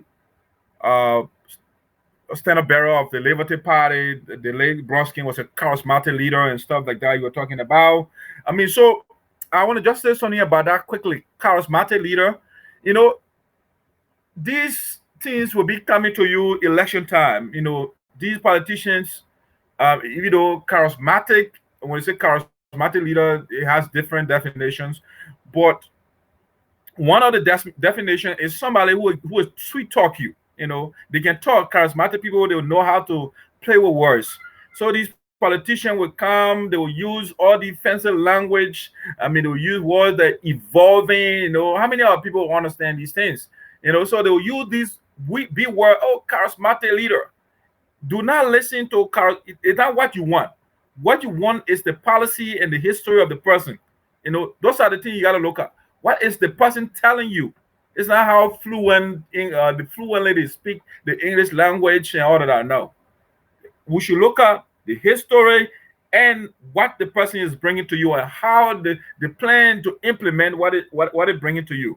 Okay, so when it say the man, we don't want charismatic leader. That's not what you want. You want somebody who will change the condition, who will change the plight of the people. All right, who will change the condition, the economic condition of the people. That's the kind of people you want.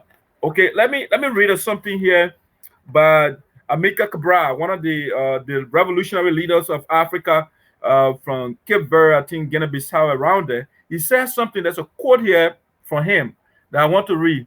He said, "Always bear in mind that the people are not fighting for ideas, for the things in everyone's head. They are not fighting for the things in the people's head, okay? They are fighting to win material benefits, to live better and in peace, to see their lives go forward, to guarantee the future of their children." Okay, that's what the people want inside the country. That's what they want in Liberia. They don't want charismatic leaders.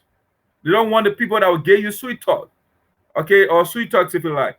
Let me read that again. That's an interesting quote from Amilcar Cabral. Those are the guys that fought for the liberation of Africa. He said, "Always bear in mind that the people are not fighting for ideas."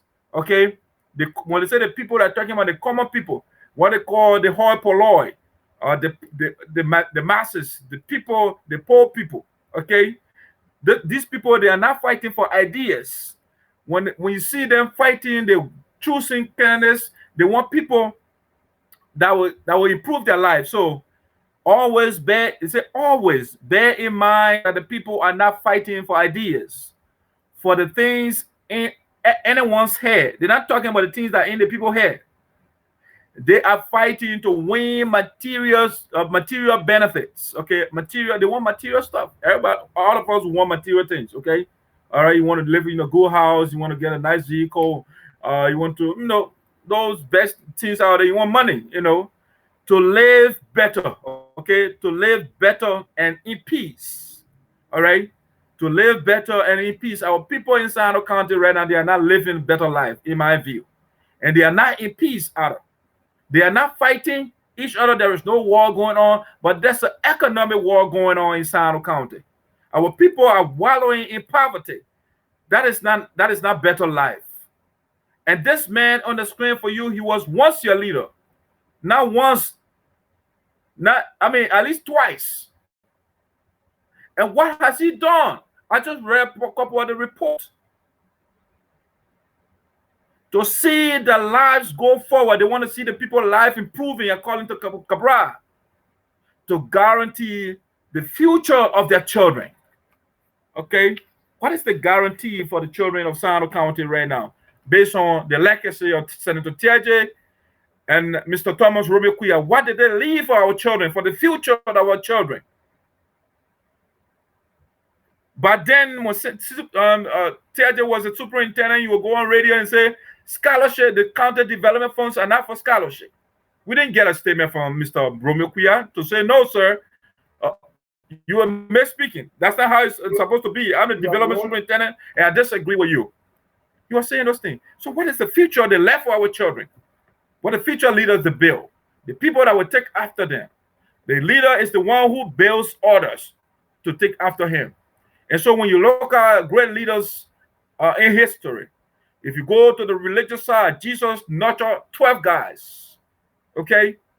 12 guys, even though one of them was decapitated later, so the 11 guys were alive. Okay? So those guys push the philosophy of Jesus. And you see people Christian all over the place. The leaders, Muhammad, nurture other guys. And they push Mohammedanism. Nelson Mandela nurtured Thabo Mbeki. See, so these guys that are coming, who are they nurturing? Who are they nurturing for us? All right. So that's so he says something to the effect also that he said he's coming to foster peace and tranquility in the county. Can he do it? Possibly he can do that. Possibly he can do that. But I didn't see a lot from Mr. Quioh, especially when he was assistant superintendent and money was flowing in the county, and he and Teahjyay were buddies. They were friends. Yes. And the conflict was going on in the county. What did they do? Even when he left, him and Teahjyay, they were not getting along. But he said, I'm coming to foster peace and tranquility. All right. You see, they will bring these sweet talks to you again. They were talking about charismatic leader. They got the sweet talks. So they'll sweet talk you. You got to look at this guy's history. I will provide oversight. He said, you will be providing oversight. But the responsibility to give me in the county for it, what I just read, it was also in the perimeter of giving oversight. The people give you the resources, use it for the intended purpose. It's another way of providing oversight. But the report is saying something different. Yeah, he said you provide oversight, scholarship will be based on merit and not on politics, okay, or political manipulation or something like that, he said. Scholarship will be based on merit. And I just told you, his boss man at the time, the man you were working with, they were buddy, the man were on radio and saying, student, the county development funds should not be used for giving scholarship. It's not for scholarship. Because when these children go to school, when they graduate, they don't want to go back to the county. And so they shouldn't get scholarship. We didn't hear a statement from Mr. Romeo Quioh. Nothing from him at the time. But he says scholarship will be based on merit. And there is a problem with the merit system too, though. There's a problem with the merit system. The merit system, a lot of times people think is the best way to go. You see, if you want to use the merit system, then everybody got to start at the same level. Okay, everybody got to have the same, but the starting point. Okay, So when you're running everybody, so basically you have preschool education for the children. Let everybody get preschool education. And then they have the kindergarten, everybody start at the same level. So if you're providing something like scholarship, the kids will be on the same level, but there are certain kids, they are way behind academically.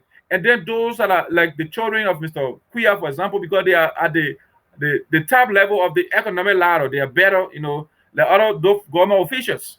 So their children will have a leverage. So when they talk about merit, the merit system in that case, when you apply, certain people be at a disadvantage because they will have advantage. Because number one, they will have people in front advocating for them, and the poor child on the other side who doesn't have an advocate, hey, you'll be left out. So merit system is not always the right way to go. We have to apply the system of justice. Because merit, because you work for it, so you marry it. There are other children that want to work for it, but they don't have the opportunity to work for it. So we have to first create the environment for the children other than to strive, to make progress, to be at least at the same level. That was how we apply merit system, but in the case, merit system will be wrongly applied. He also spoke of, he said there was no caucus in Sarno County. According to the candidate that running it, right? He said currently there is no caucus in Sarno County. Okay? Sarno County doesn't have a caucus. All right. You can analyze that one for yourself. Okay. We will have peace and development. All these things, they are will in the future. He had the opportunity to make the difference, but we did not see it. So now he's promising you. These are all promising. Well, Sanders should pray. When I get there, they should pray. But say you were the excessive development superintendent and you were superintendent proper. The people pray, and it's still the same. The conditions still the same. They've been praying. But the man said, just pray when I get there. This time around, when I get in the Senate, it will be far better. When I was superintendent, when I asked to the county development money, no, that their prayer but then it wasn't that relevant. But now just pray. So you keep praying for him. I'm going to make a difference. Okay. He did not make the difference when you were there. When they gave him the 74 project for them to complete it, they would have completed what? 3, according to the report at the time. Maybe they did some work after the people did their audit. All right. But they said they would have completed 3 at a time. And the 2 million were already given to them. But you say, well, he will make a difference this time around when he comes. When you vote for him, you will make a difference. All right. The past is the key to the present. Thomas Aquinas is still right. So look at the past and make your decision now. All right. And if you listen to Pastor, he say, this is he called, because I think that's another audio.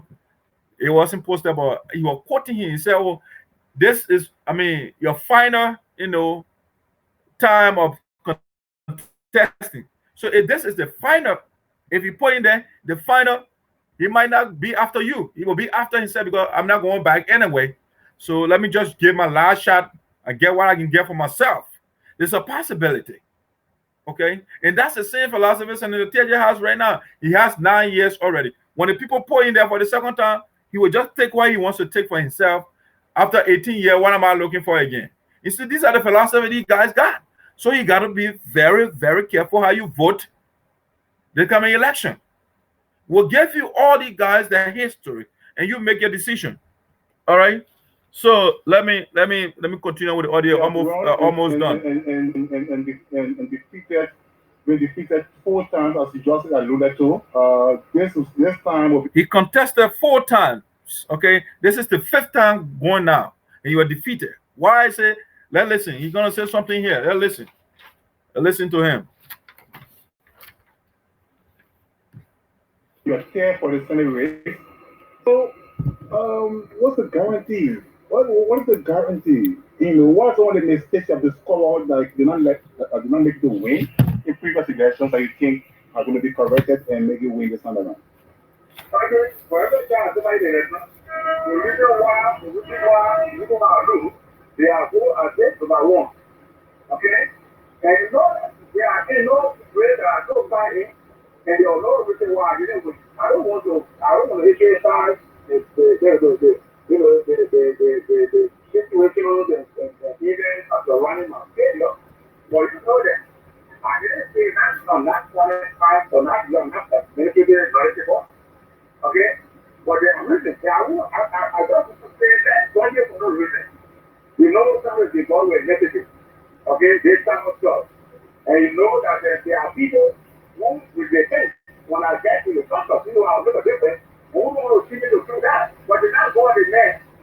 Okay? They know that I ran kind of what should be doing in the area of Sano that served for the shortest period and brought about more development. He don't want to have you there that sits there in Sano and have just a project. Okay? That was commissioned during the independent intervention. They're supposed to be there in Sano that had development. Okay? So I don't know what comment. I went to the country, I worked in the country for years. I've been in government, I had several positions in government. So I'm not able. I'm still coming to learn how to run government. I'm coming to run government. As Mr. Zago, now you. I mean, I don't know whether you answer that question. He said you didn't make it a couple of times before. What are the mistakes you made? And what are you coming? I mean, how do you going to rectify those mistakes moving forward? I didn't hear those mistakes. He's just talking about, oh, I was in government before. I'm not coming in government to be trained. I'm here to just do the work, you know. And I don't know. And you talk about, I think the only thing you pointed out over there is tribal. And said that governor, he said there's an ethnicity and tribal issue on politics. So basically, that's why he did not win for the 4 times he ran. And that's why I gave that title and blame his defeat on tribalism in Saryorpodeh County. Okay? That's why, according to the candidate, he didn't win because of tribalism. And so that's why I'm asking the question, how does he hope to change the paradigm, the tribal paradigm in the county? What message is he bringing this time around? Is he telling the people, oh, I've been in government for a long time, and I'm not coming to be trained. Nobody is going to train me when I come. What is he? What is it that I have working? So those areas that you have worked before, what difference did you make? For which you ran 4 times and the people beat you. Why is that so? Is it because of tribalism and ethnicity? Has ethnicity gone away? If it is still there, what makes you think you're going to win again? Or is that a plan this time around to win those those Athenian tribal on your side? Is that something? What's the plan? You got to give us some plan. And he said he served the Supt times in Sano as superintendent. He got more projects, completed 6 projects, and they submitted, they dedicated during the Independence Days program. That is not true. I mean, he may have completed some project, but when I say that is not true, because I say that because the Independence Days let's just say money that was given, the 1 million, the program was taken to Maserati because they couldn't complete the project, even though the money was given to him. You know, so we're not dedicated to doing the Independence Day program. No, according to the report in my possession here, all right, the report here, if you look at it, let me read the first section here. It say, it was observed during the conduct of the audit that the Saryorpodeh County administration made payment for various transactions amounting to $55,895. Okay, without adequate supporting documentation. That's another report. This is the one for him and Teahjyay, and this is the Independent Days Fund from the same commission when they audited his administration. Okay, this is another report I'm reading here now. This says, okay, let me see here. So it goes on to say, it was observed during the conduct of the audit that the Saryorpodeh County administration did not maintain a fixed assets registry listing coded assets, location, and current condition. They didn't do all of that. As a result, we did not conduct assets physical verification for the period under review. It was observed during the conduct of the audit that the Saryorpodeh County administration awarded contracts and made payments in a total amount of $1,107,443.82. Okay, 82 cents for various goods and services without adhering to the amended and restated PPC Act of 2010. Okay, that the report talking here is not me. They did not adhere, according to the amended and restated PPC Act of 2010. Here's the adverse conclusion from the report. Based on the other work performed, we found that because of the significance of the matters noted in the basis for the adverse conclusion paragraphs above, the activities and financial transaction of Sano County administration are not in compliance in all material respects with stated laws and regulations. Okay, that's the auditor talking and not me. Okay, that is the auditor talking for us here. All right, so he said he did more things. He completed 6 projects in no time. Somewhere I wanted to read here. Many projects outlined to be implemented for the celebration were either not completed is part of the report. If you read this paragraph again on page 2 or page 3 on the other side of page 2, let me read it from the beginning. As a result of the untimely completion, okay, he said the completed and the dedicated it, all right? As a result of the untimely completion of the projects, the Ministry of Internal Affairs was mandated by the President to postpone the celebration to July 2015, thereby moving the July 26, 2014 celebrations to Mansourado County. Many projects outlined to be completed or to be implemented for the celebration were either not completed or abandoned at the time of our audit. Okay, notwithstanding the government of Liberia had disbursed all funds to the county authority to implement these projects. A letter requesting an audit of the Sano County administration dated July the 29th, 2015 was submitted to the office of the President of Liberia by the Minister of Internal Affairs. So this is it. So when you say, oh, we completed and we dedicated it during the Independence Day, it was not held because of what is being said here. Some of the projects were either not completed or abandoned. Okay?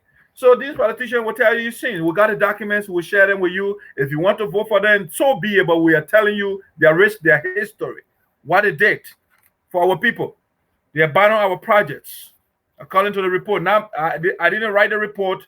I made a report restating what the report says. Because somebody say, oh, you are demonizing Mr. Romeo Quioh. I'm not the one who wrote the report, and I'm reading right now. And I'm not going to look at the report and look at what is in the report and say because, oh, some people say, oh, we're from the same place. No same place, because the same place issue has affected our people. Generation after generation, our people have been suffering. And these same politicians, they are enjoying. And so we will look at your history, we'll give it to you, whether we are from the same tribe, we are from the same house, from the same quarter or not. We will give your record to the people, and they can vote for you if you want to. They can vote for the person if they want to. Okay, let's complete that. It counts a fact because inside, you have some political experience, and especially when it comes to the Senate race. Now, for a president to contest. So in the second report here, if you look at the $1 million they gave right for that money, they said people responsible, key personnel. Mr. Quioh was the superintendent, but then so is honorable. Yeah, I don't like when the people use honorable and they're indicting the people for corruption. They call them honorable. So they got honorable J. Milton Teahjyay here. Superintendent Romeo Quioh, the guy here, former superintendent, that a responsible person. So J. Milton Teahjyay, I will not put Mr. I will just say Mr. J. Milton Teahjyay. I'm not putting honorable to these names. Former superintendent, 2009 to 2014, are responsible persons. The first one, Teahjyay was declared guilty, so you got to go to court again for this $1 million. Okay. Number 2, I will not put an honorable there, Mr. Thomas Romeo Quioh, former superintendent, 2014 to 2016, March. The third person, Mr. H. Snell Johnson. I'm not going to put it honorable there. Former assistant superintendent / development, 2014 to 2015. Mr. Klambola Jabba, chairman, project management committee, 2014 to present. I don't think he's the same person. I'm not too sure about it, but the report is absolutely anyway. Yeah, so these are the people that are responsible. And these same people will be coming to you, and we got to give you that report. All right, so I'll go on a quick commercial break, and this is something I wanted to share with you. These candidates, again, the by-election coming up 2020 October, and he is going against Augustine Chair will give you also Augustine's record, and you can also decide all the candidates that will be running. This is the introduction. I'm not giving you a holistic background of these candidates. I'm just giving you a little bit something to chew on. We'll be right back with more.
Let me come back here, guys. I was trying to find an image before I unmute myself. Sorry, I saw your comment, Madam President. Thank you. All right, let me bring Alice's image here quick for us. All right, so this is Alex Sunnyball Noah. He's the pool manager of Sano County. Recently, Sano Forum has been on fire, and excuse me, guys. Let me get my stuff settled here.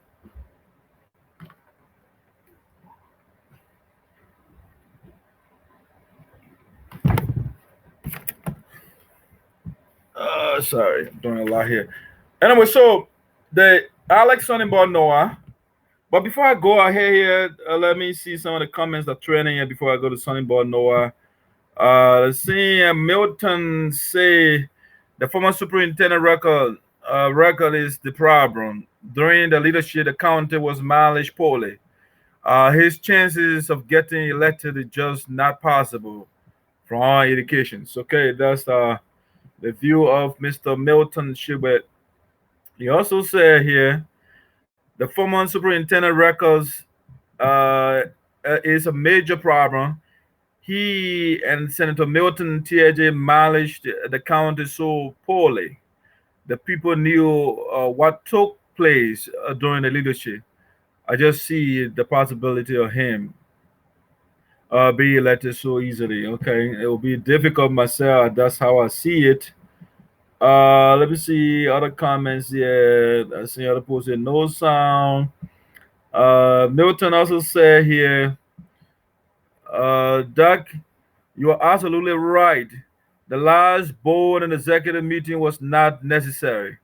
What I thought the president and his team could have done was to give the board the plan for the distribution of the relief package. If some let's see, if some individuals in in this organization will put politics aside and use common sense, then we will make a lot of progress. This is not about fighting among ourselves, but to do what is right for our people. So right, so right. Last thing, Mr. Mondwu said, you can invite him. So okay, I think I read that comment earlier. So let me go to Alison about Noah's stuff now, so you can know what is trending inside with respect to Sunnyball Noah. While we say he was Senator Teahjyay was defeated. or his campaign to remove Sonny Boy Noah failed. Also, this one, we'll have to listen to another audio when I play the whole thing, just portion of it. So the guys, like I was saying, Alex Sonny Boy Noah has been attacked recently, and he started when Senator Teahjyay went in the county. You have to understand, Senator Teahjyay has been trying to get rid of Sonny Boy Noah. Okay, and it started a long time. It started during the campaigns, when you were running to become senator. And Sonny Boy Noah took a side. He didn't like it. He didn't like the fact that Sonny Boy Noah did not go with him. And every time, he told us that he is the father of the county. He's the father of the county. So if things are not going his way, it's an issue. Okay, so to give you a little bit of history, we're not going long route. It's a long story, but he was trying to get rid of Sonny Boy.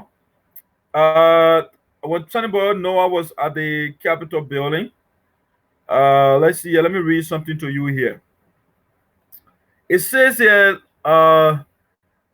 Liberia. That's a news article I'm reading here. Senate jungle justice. Staffer suspended over free speech. Okay, so that was the time Senator Teahjyay was running, and Sonny Boy Noah was supporting a candidate. So this was written September 10, 2015. Okay, from Front Page Africa. It said the Liberian Senate, one of the bodies closed with a responsibility to rectify several laws protecting free speech and freedom of expression, including the Table Mountain Declaration, has suspended one of its staffers for allegedly making statements against a senator on a local radio. Okay, that's Sonny Boy Noah by then. So he went on to say, in a letter of suspension, in a possession of Front Page Africa, the Secretary of the Liberian Senate, Nambola F.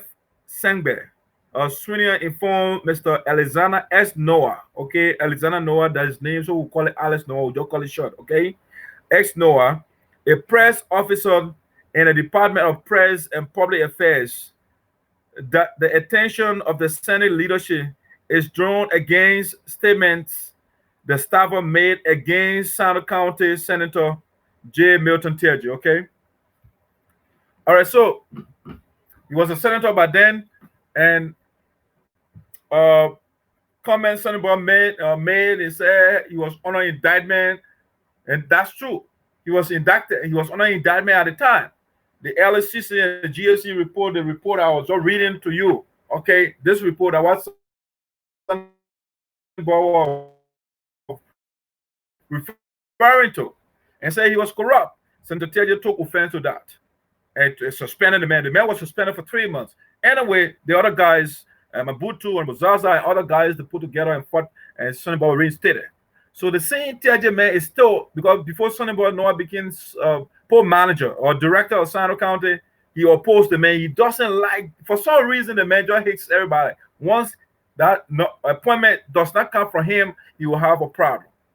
So he has been beyond Sonny Boy. Even at when you are running for the SUSU, Santa University Student Union, the president say, Senator Teahjyay, even though he's not a student, but you honor all of that. All the men cannot be, and he will be controlling the scholarship funds and and everything. The credit will be coming to him. These things he was saying, So fast forward now in 2020, Sonny Boy Noah is the poll director of Santa County. Senator Teahjyay has been trying and trying. He tried to send his assistant, let's say, his current, let's say, COS, Chief of Office Staff, Maxwell Tully, to be deputy to Sonny Boy Noah. They try. That didn't work. All right. The people said Maxwell has a job in your office, so why you want to send him to the port? Let another person get that position. So these are the fights he's been trying. And say Sonny Boy Noah, he was running campaign, so the president could get mad at Sonny Boy. Or during the Council of Patriot campaign, Sonny Boy Noah is in the county and putting the two people together to demonstrate against the president. Those are some of the campaigns you are running so the president get angry and remove the young man. Okay, but that didn't work. Everything he has been doing is failed. And then they tell all these things. They had the audio, the conversation they had when you are talking about removing Quinton Duncan from Saddle County politics permanently, and Saryorpodeh Noah damaged himself, and all those things. So all these things put together. So he tried, so he has not been successful against Saryorpodeh Noah. So recently he went in the county and said he called a meeting. I have tried, I've done everything to remove that man from the port. It didn't work, So now you, the people, it's your turn. You have to do something. You cannot be in a majority and then minority man is enjoying in your county. Even though the county is for all of us, what are you, a minority or majority? I mean, the politicians are the ones that see these things. The people don't see majority and minority in Sano County. They see one family, people that intermarry.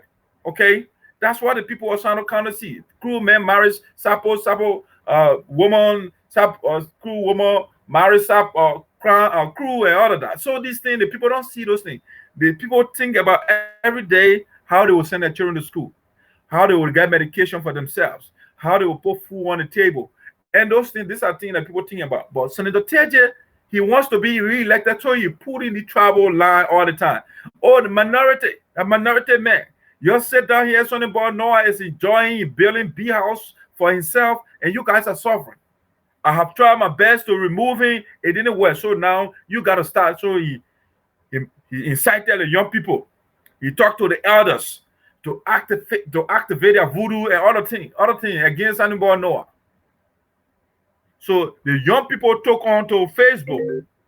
They took onto Facebook and they were posting, we would drag Saryorpodeh Noah from the port, and the other guy would say, Sapo people, they are not sea people, the crew people, so the port manager job, it belongs to the crew people. The man incited the young people, they were posting all these things. We would drag the man from the port, we would drag him from the office. They were posting all these things on Facebook. And these are supporters of Teahjyay. The guy who wrote that statement and said they would drag Saryorpodeh Noah from the port is the secretary for Teahjyay's office. One little man called Charismatic Norris. He wrote that from the office of the senator. And these are things that Senator Teahjyay tells them to do. And those are the things. They would drag the man from the office. They would drag him out. When you drag the man, what does that mean? Either he's a dead man or they will do something to it. That what you mean? You're dragging the man? So these are the things Senator Teahjyay been telling the children to do. And that's what you've been doing. But anyway, to put all of this to rest, the National Port Authority, the communication or the public relations person came to educate the people, because the allegation was against Saryorpodeh Noah that he fired or he refused. He took a young man called Melvin, I just forgot his last name, Kassey or something like that, Melvin Kassey or something like that. So Melvin was taken off a payroll. Saryorpodeh Noah took the man from payroll. And all of that, he doesn't want to pay the man. That's the allegation all over in the county. So Saryorpodeh Noah did not speak. He has been quiet, relatively, quiet. He didn't say anything about that whole thing, because these people don't understand this thing, because these guys were incited to say these things so that they can demonize Saryorpodeh Noah. They want to demonize him because that's what the Teahjyay told the people, you guys got to do something because I have tried my best. And it level you, the people, down to do what you can do so they can take the man from here. And so the campaign was now, he is taking people from payroll, and it is not his job to do that. Okay, so they were on it a few times. So now they called the communication man of the Port Authority. He was somewhere else, not inside the county, okay, for the National Port Authority. They called him Malcolm Scott. Malcolm Scott had an interview a couple of days ago with Patrick. Patrick doing a great job in the county. He calling all the relevant people to talk to them so he can hear from these people themselves. So he called the communication man and said, we want to have an interview with you. The tension is growing in the county. The people are pushing the travel line. So what Saryorpodeh has connection to the suspension or the removal of Melvin from payroll, so the people can know. And so that's how they call him. And let's listen to a portion of the audio here. Let's listen to it and hear what the guy said. Sorry again, it's not too clear. Versions of the Pope.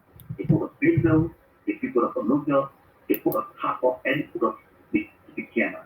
So there is no different writing in the post policies with the fiscal manual, which is the human resource manual that speaks about how people should conduct themselves on the job, especially to reporting to the job on time, or very regularly.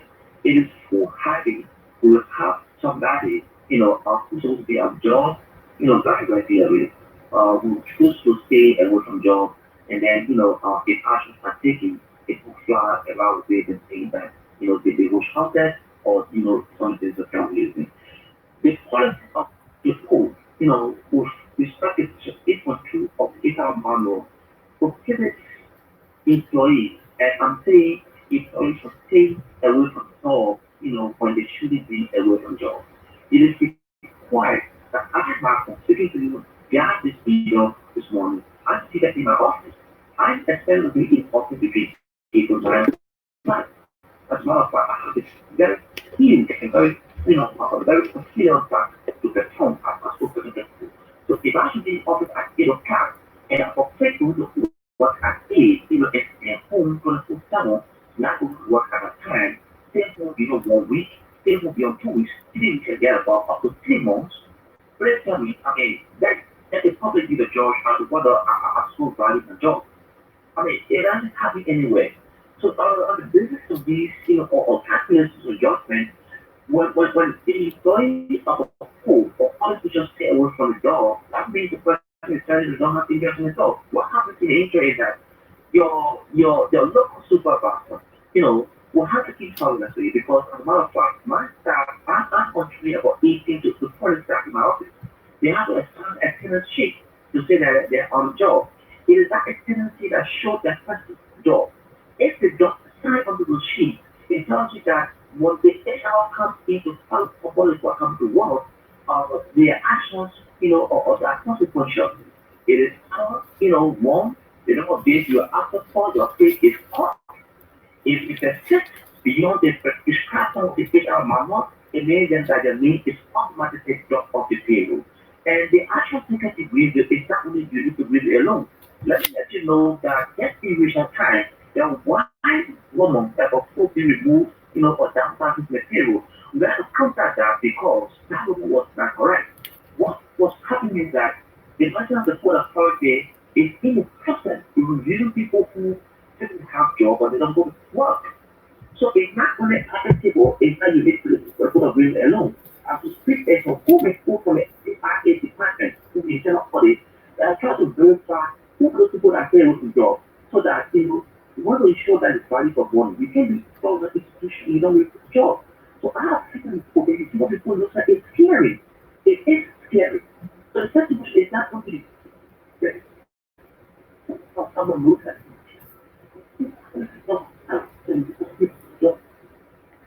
I mean, especially if you have to see what's happening right now, the essence of doing that is to show that you is of job.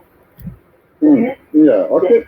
So Michael, in terms of these actions, does the local port management play a role? Well, I think the map.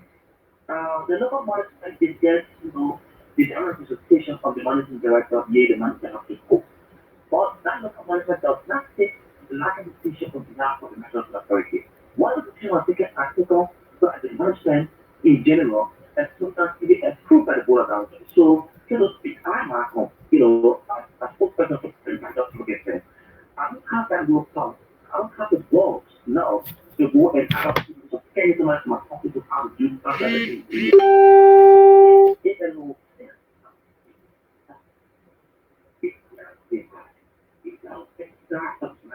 and then the HR is the person who implements the action of the code. So no people employee during the managing director sometimes have to do that decision. They have to be from your conversation with the other deputy, sometimes the whole work. There's no support people in code. The other person to make decision, they the very front of the term that has a decision naturally, the force of movement doesn't need to be half as well. So all of these I think of consistent with this policy. What happens is that those people are there to keep track and ensure that they have separate governance and support structure in those areas. Say, for example, the Board of Building.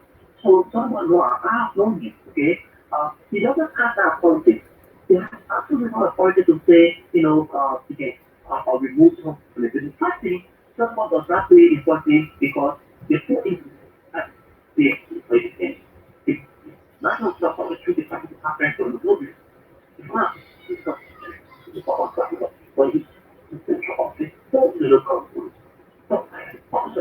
for there's an individual to therefore remove some of the different variables. It's a whole ball in a system. It starts with the pattern, also outside. Okay, so guys, that's the portion of the audio over there. That's Malcolm. Scott is the communication man for the National Port Authority, and he giving us how the whole process works. I mean, it's a whole 9 years. He explaining all of that to us. They're going before you are taking on payroll off a payroll. They go by the policy, and Patrick was clear asking question. What role does the local port manager play in the removal of people? And the man said no role.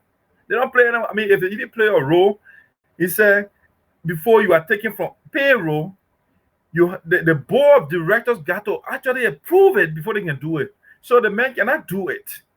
You see? So you are giving you all this, and the guy is staying away from a job for like 3 months, and you blaming somebody for being removed from your payroll.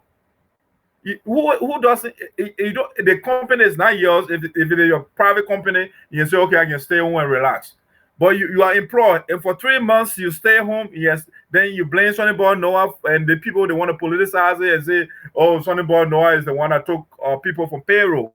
So the man is not doing. He's not going to work. Melvin, Kassey, whatever his name is, he's not going to work, and that's why they're moving from payroll. But they were blaming Sonny Boy Noah, and that's why the young man, Malcolm Scott, came and clarified everything. They look at the attendance sheet and all of that. See, you got to sign in every day when you go to work. You got to sign out when you are leaving. And when they look at the roster, the young man is not signing in, he's not there. Okay, if your name is not on the list, they say if it is not written, it is not done. So if your name is not on the list, it's clear that you're not going to work. Or you go to work, you forget to sign. Well, they can't count it for you. Nobody going to write your name on the list for you.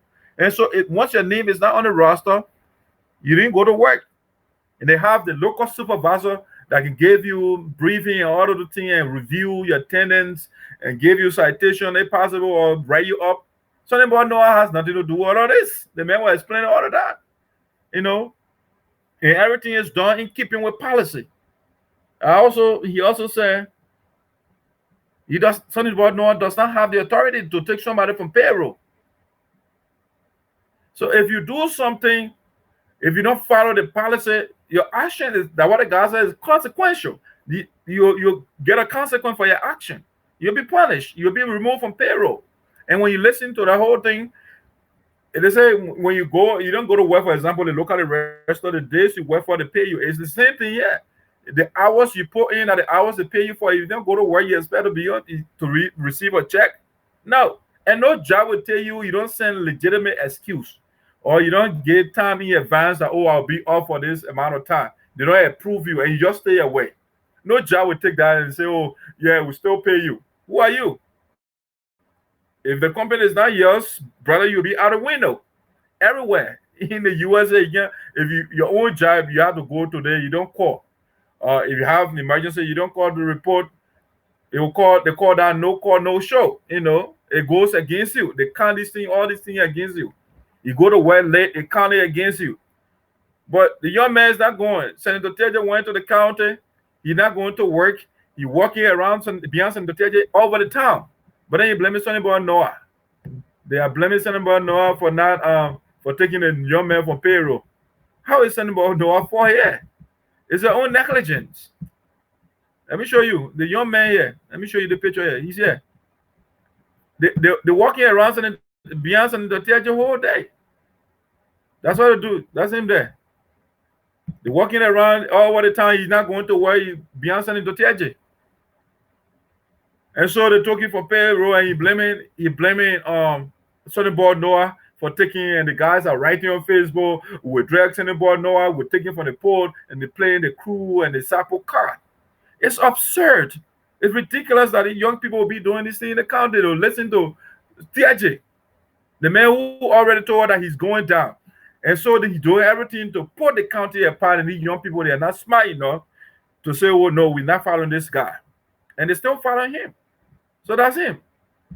So now Morris Sacco wrote a good piece, and he was saying, if your attitude, because the deficit of jobs in the country. So if those that are on Facebook are campaigning right now, when he's out, they will be campaigning for his job because everybody wants a job. And so while you are walking Beyonce and Teahjyay, hey, another person at least at the end of the month will get something, to put on the table. At least they get something in their pocket. They get some sort of hope. So keep walking Beyonce and Teahjyay and see what happens. Whether you get your paycheck and you play the travel card. Yes, the tribe is not the problem in the county. Those guys don't want to do their job. If you don't go to work, sir, they say no food for lazy man. If you don't go to work, you're not going to eat, and they're going to fire you. You are not going to get paid for not doing anything. And you blame people that play the travel card. I saw him. He wrote something on the forum, and you're attacking, like you said, Patrick Bolu and all of that. Okay, you attack the man. How is that going to replenish your job? You have to take your job seriously if you have it. No jobs in the country. Like you said, Alice Peace or right. While you are playing around, other people are in a job. They want to take it. Everybody wants to do something for themselves, for the family. And you have the opportunity, you are abusing it. So that's a young man there. Melvin, they're working beyond Teahjyay, and they want to run nonsensical politics on Facebook, and people are calling travel stuff. No travel problem in that county.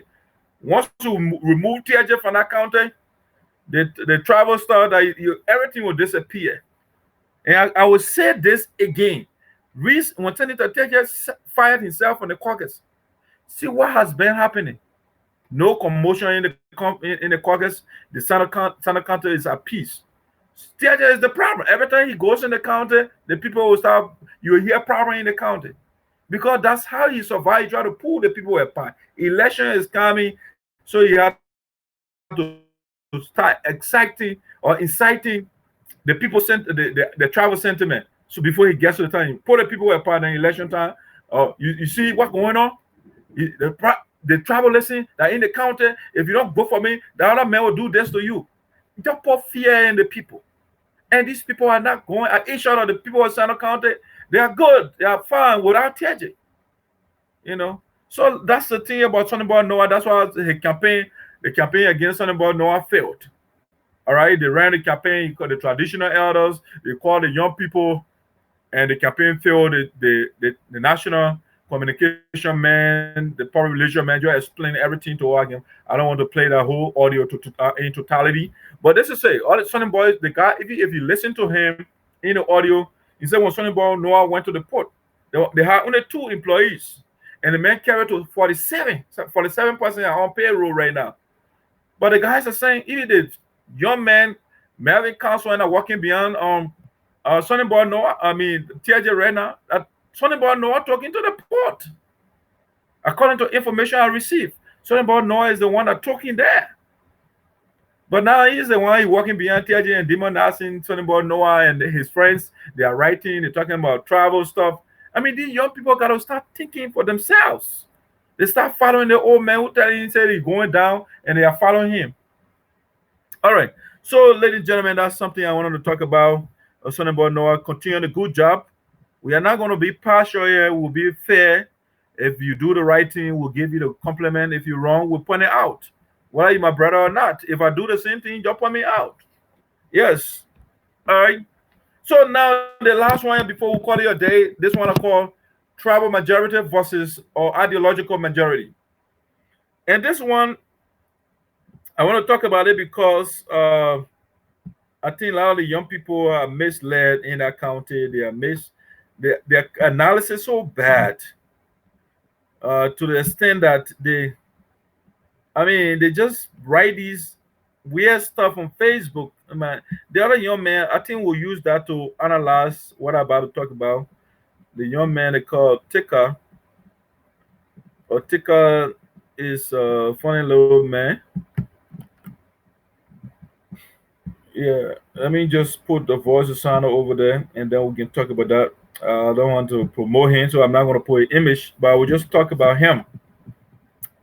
Uh, because if you're not doing the right thing, there was no need for us to promote you.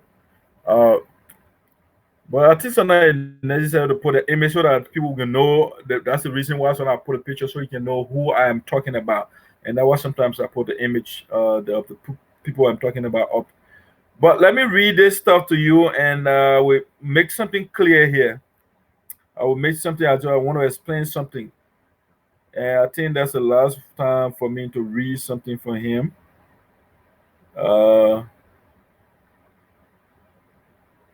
Okay, so the young man is called. You know what? I'll go quick commercial and bring his image here for us, please. It's very important. I just think it's necessary to, so you can know these the young children.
Come on,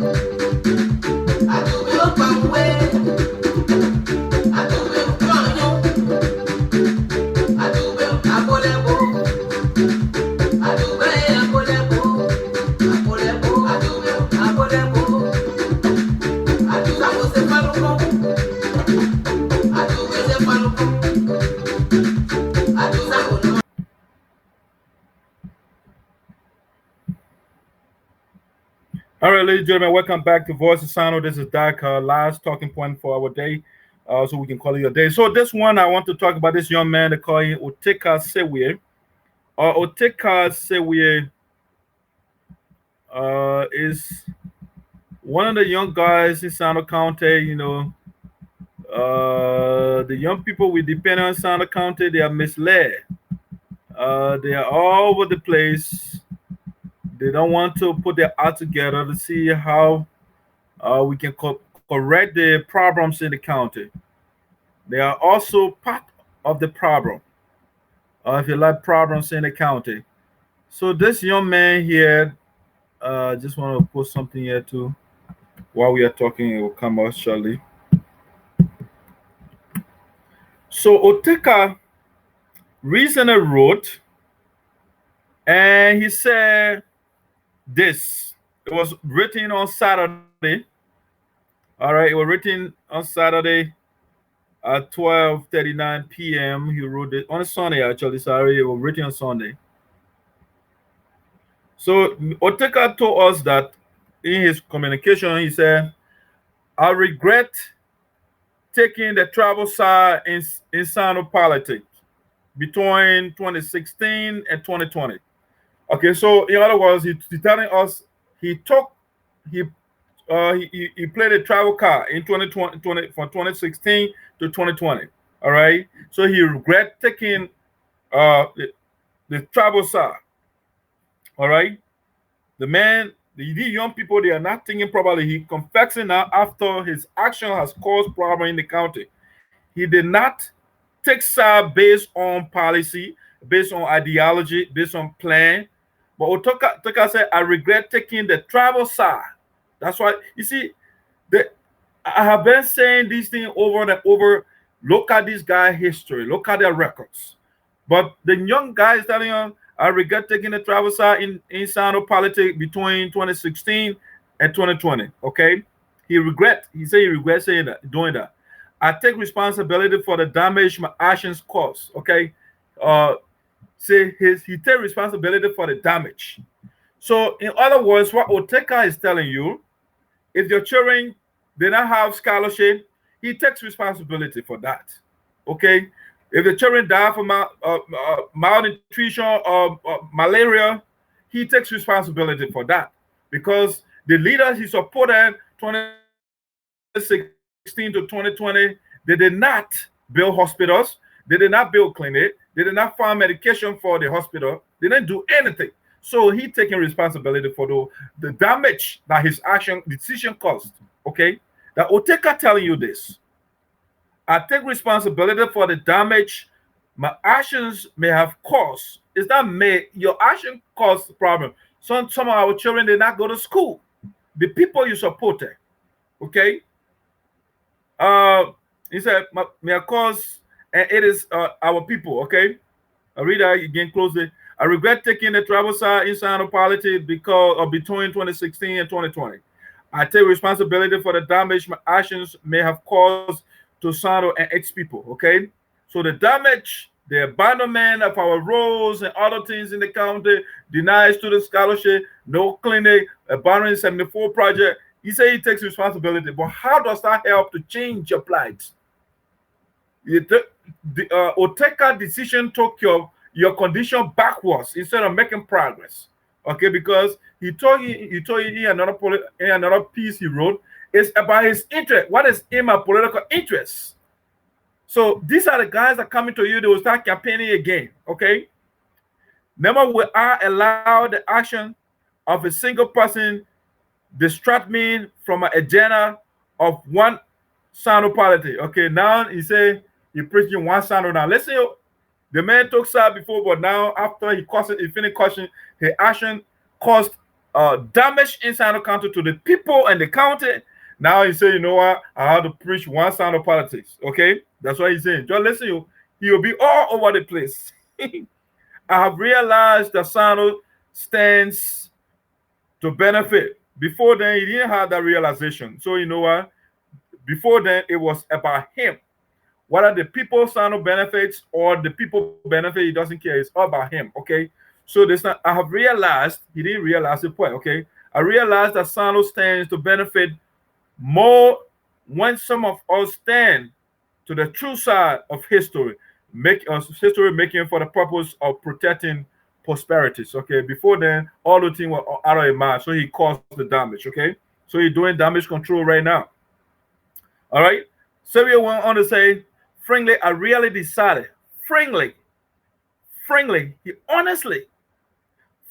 I really decided to take the tribal side inside of politics between 2016 and 2020 because, frankly, okay, because he gave me a reason. I felt that the term tribalism meant that a particular tribe fights for political power. He said, I felt, okay? It's not based on evidence. He said it's about Oteka's feelings. I felt. So these guys, right now, they'll be giving you their feelings again. He's telling you, I felt them and I caused the damage. Okay?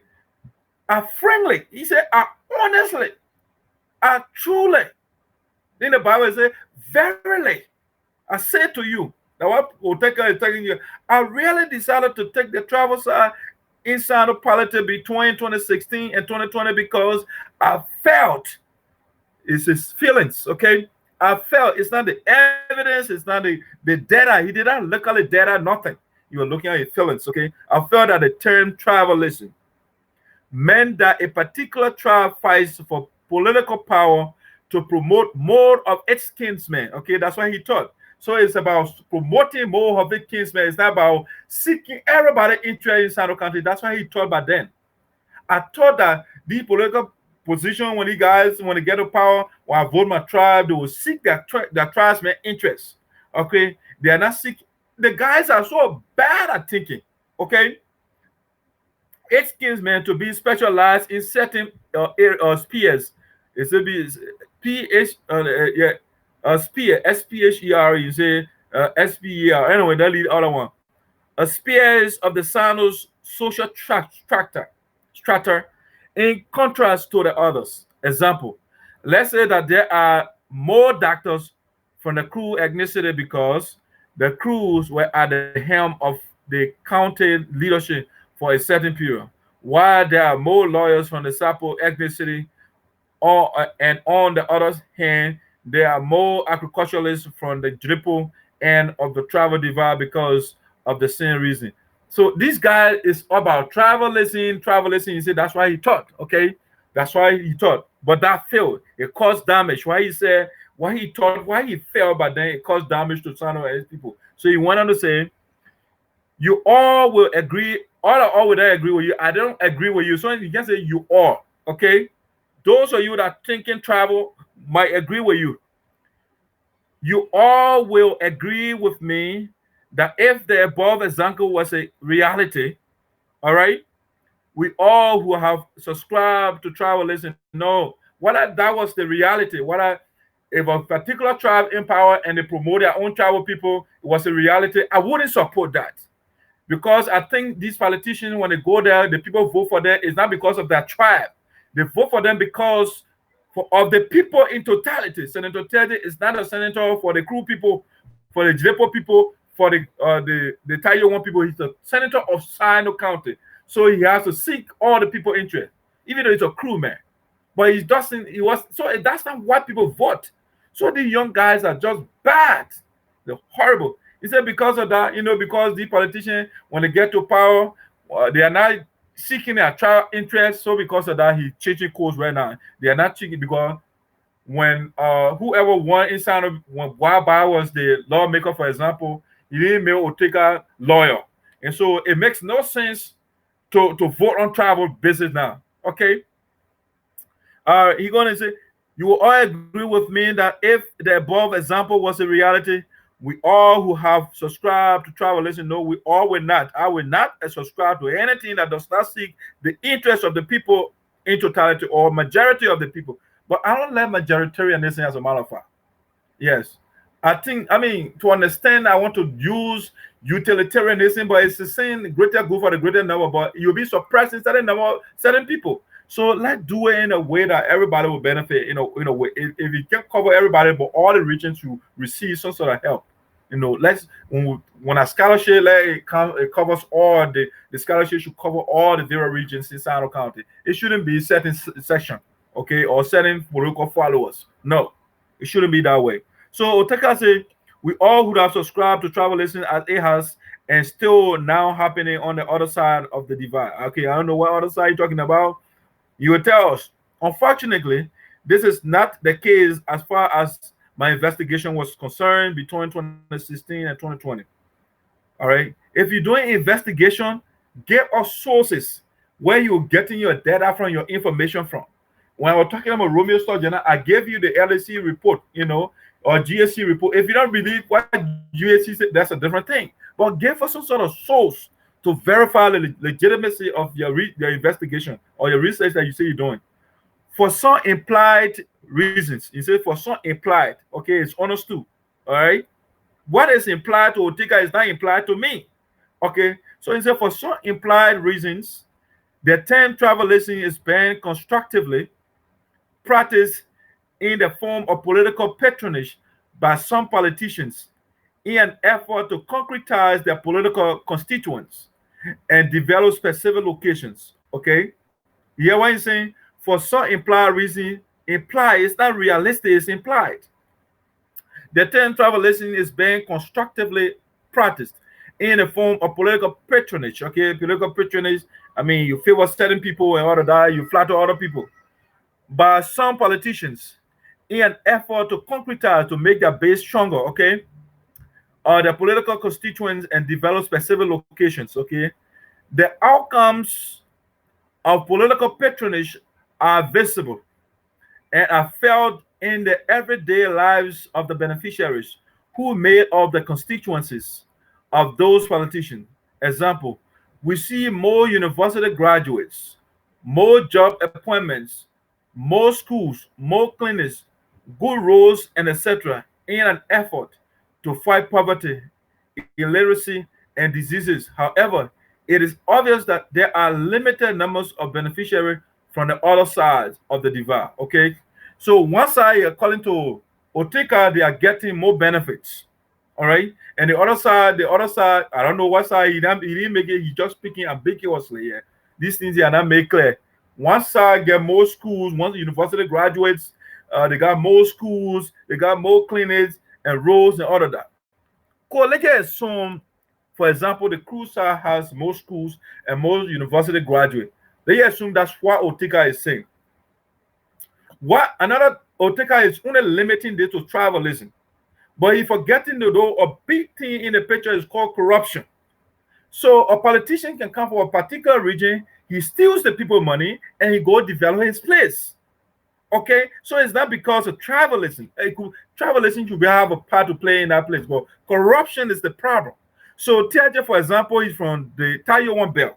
So the money that Teahjyay stole, the $2 million, the report I just read, okay, the $2 million plus almost $3 million. That money, the 74 project that he abandoned, he wouldn't take that money to go develop somewhere. He developing his own place. If you give people scholarship, it will be those that are around him. So because of that, people from that region will have more college graduate because that's a place the man spending. It's not because of the travel stuff. It's because of the corruption. It's corruption. The corruption that those guys practiced. You know. So the guy is telling you because of one tribe, when they take the money, they develop your side. It's because of that. No, it's because of the stealing. One tribe is not stealing, the other tribe is stealing, maybe, and that's why the development is focused on one side. All right. Think about it. You were in power, Senator Teahjyay, from 2009 to 2015 or 16. When you were there, you guys supported him. He stole the money and you build your own places and build your own private school. That's why you see schools on the other side and no school on the other side. It has nothing to do with tribalism here. I mean, I shouldn't say that. Tribalism has a role to play in it. Yes, it has a role to play in it. But it's the corruption. If the money is divided among the people equal share, and they implement the earmark fire project from the other side fire project, and then you do it, it will be done fairly. But if you have one guy who hates certain people and you put the money in your hand, what are you expecting him to do? And you want to attribute that to just pure tribalism? No, that's a wrong analysis you're doing. So he said, once I get, he later said, and no school, and the guy would also get jobs and all of that. Okay, let's go on to why Otika said. On the contrary, my investigation concluded that, okay, once I get a school and doctors, I don't know where you got a doctor's degree holder or the which university you can point to inside the country beside a community college, which all the lawmakers they put together and brought to fruition. It's that the people are not looking at regions and looking at the population where the capital of Seattle Greenville. So if you want to have a lot of things, it will be in that area. And so the guys say, okay, let's start to get a community college.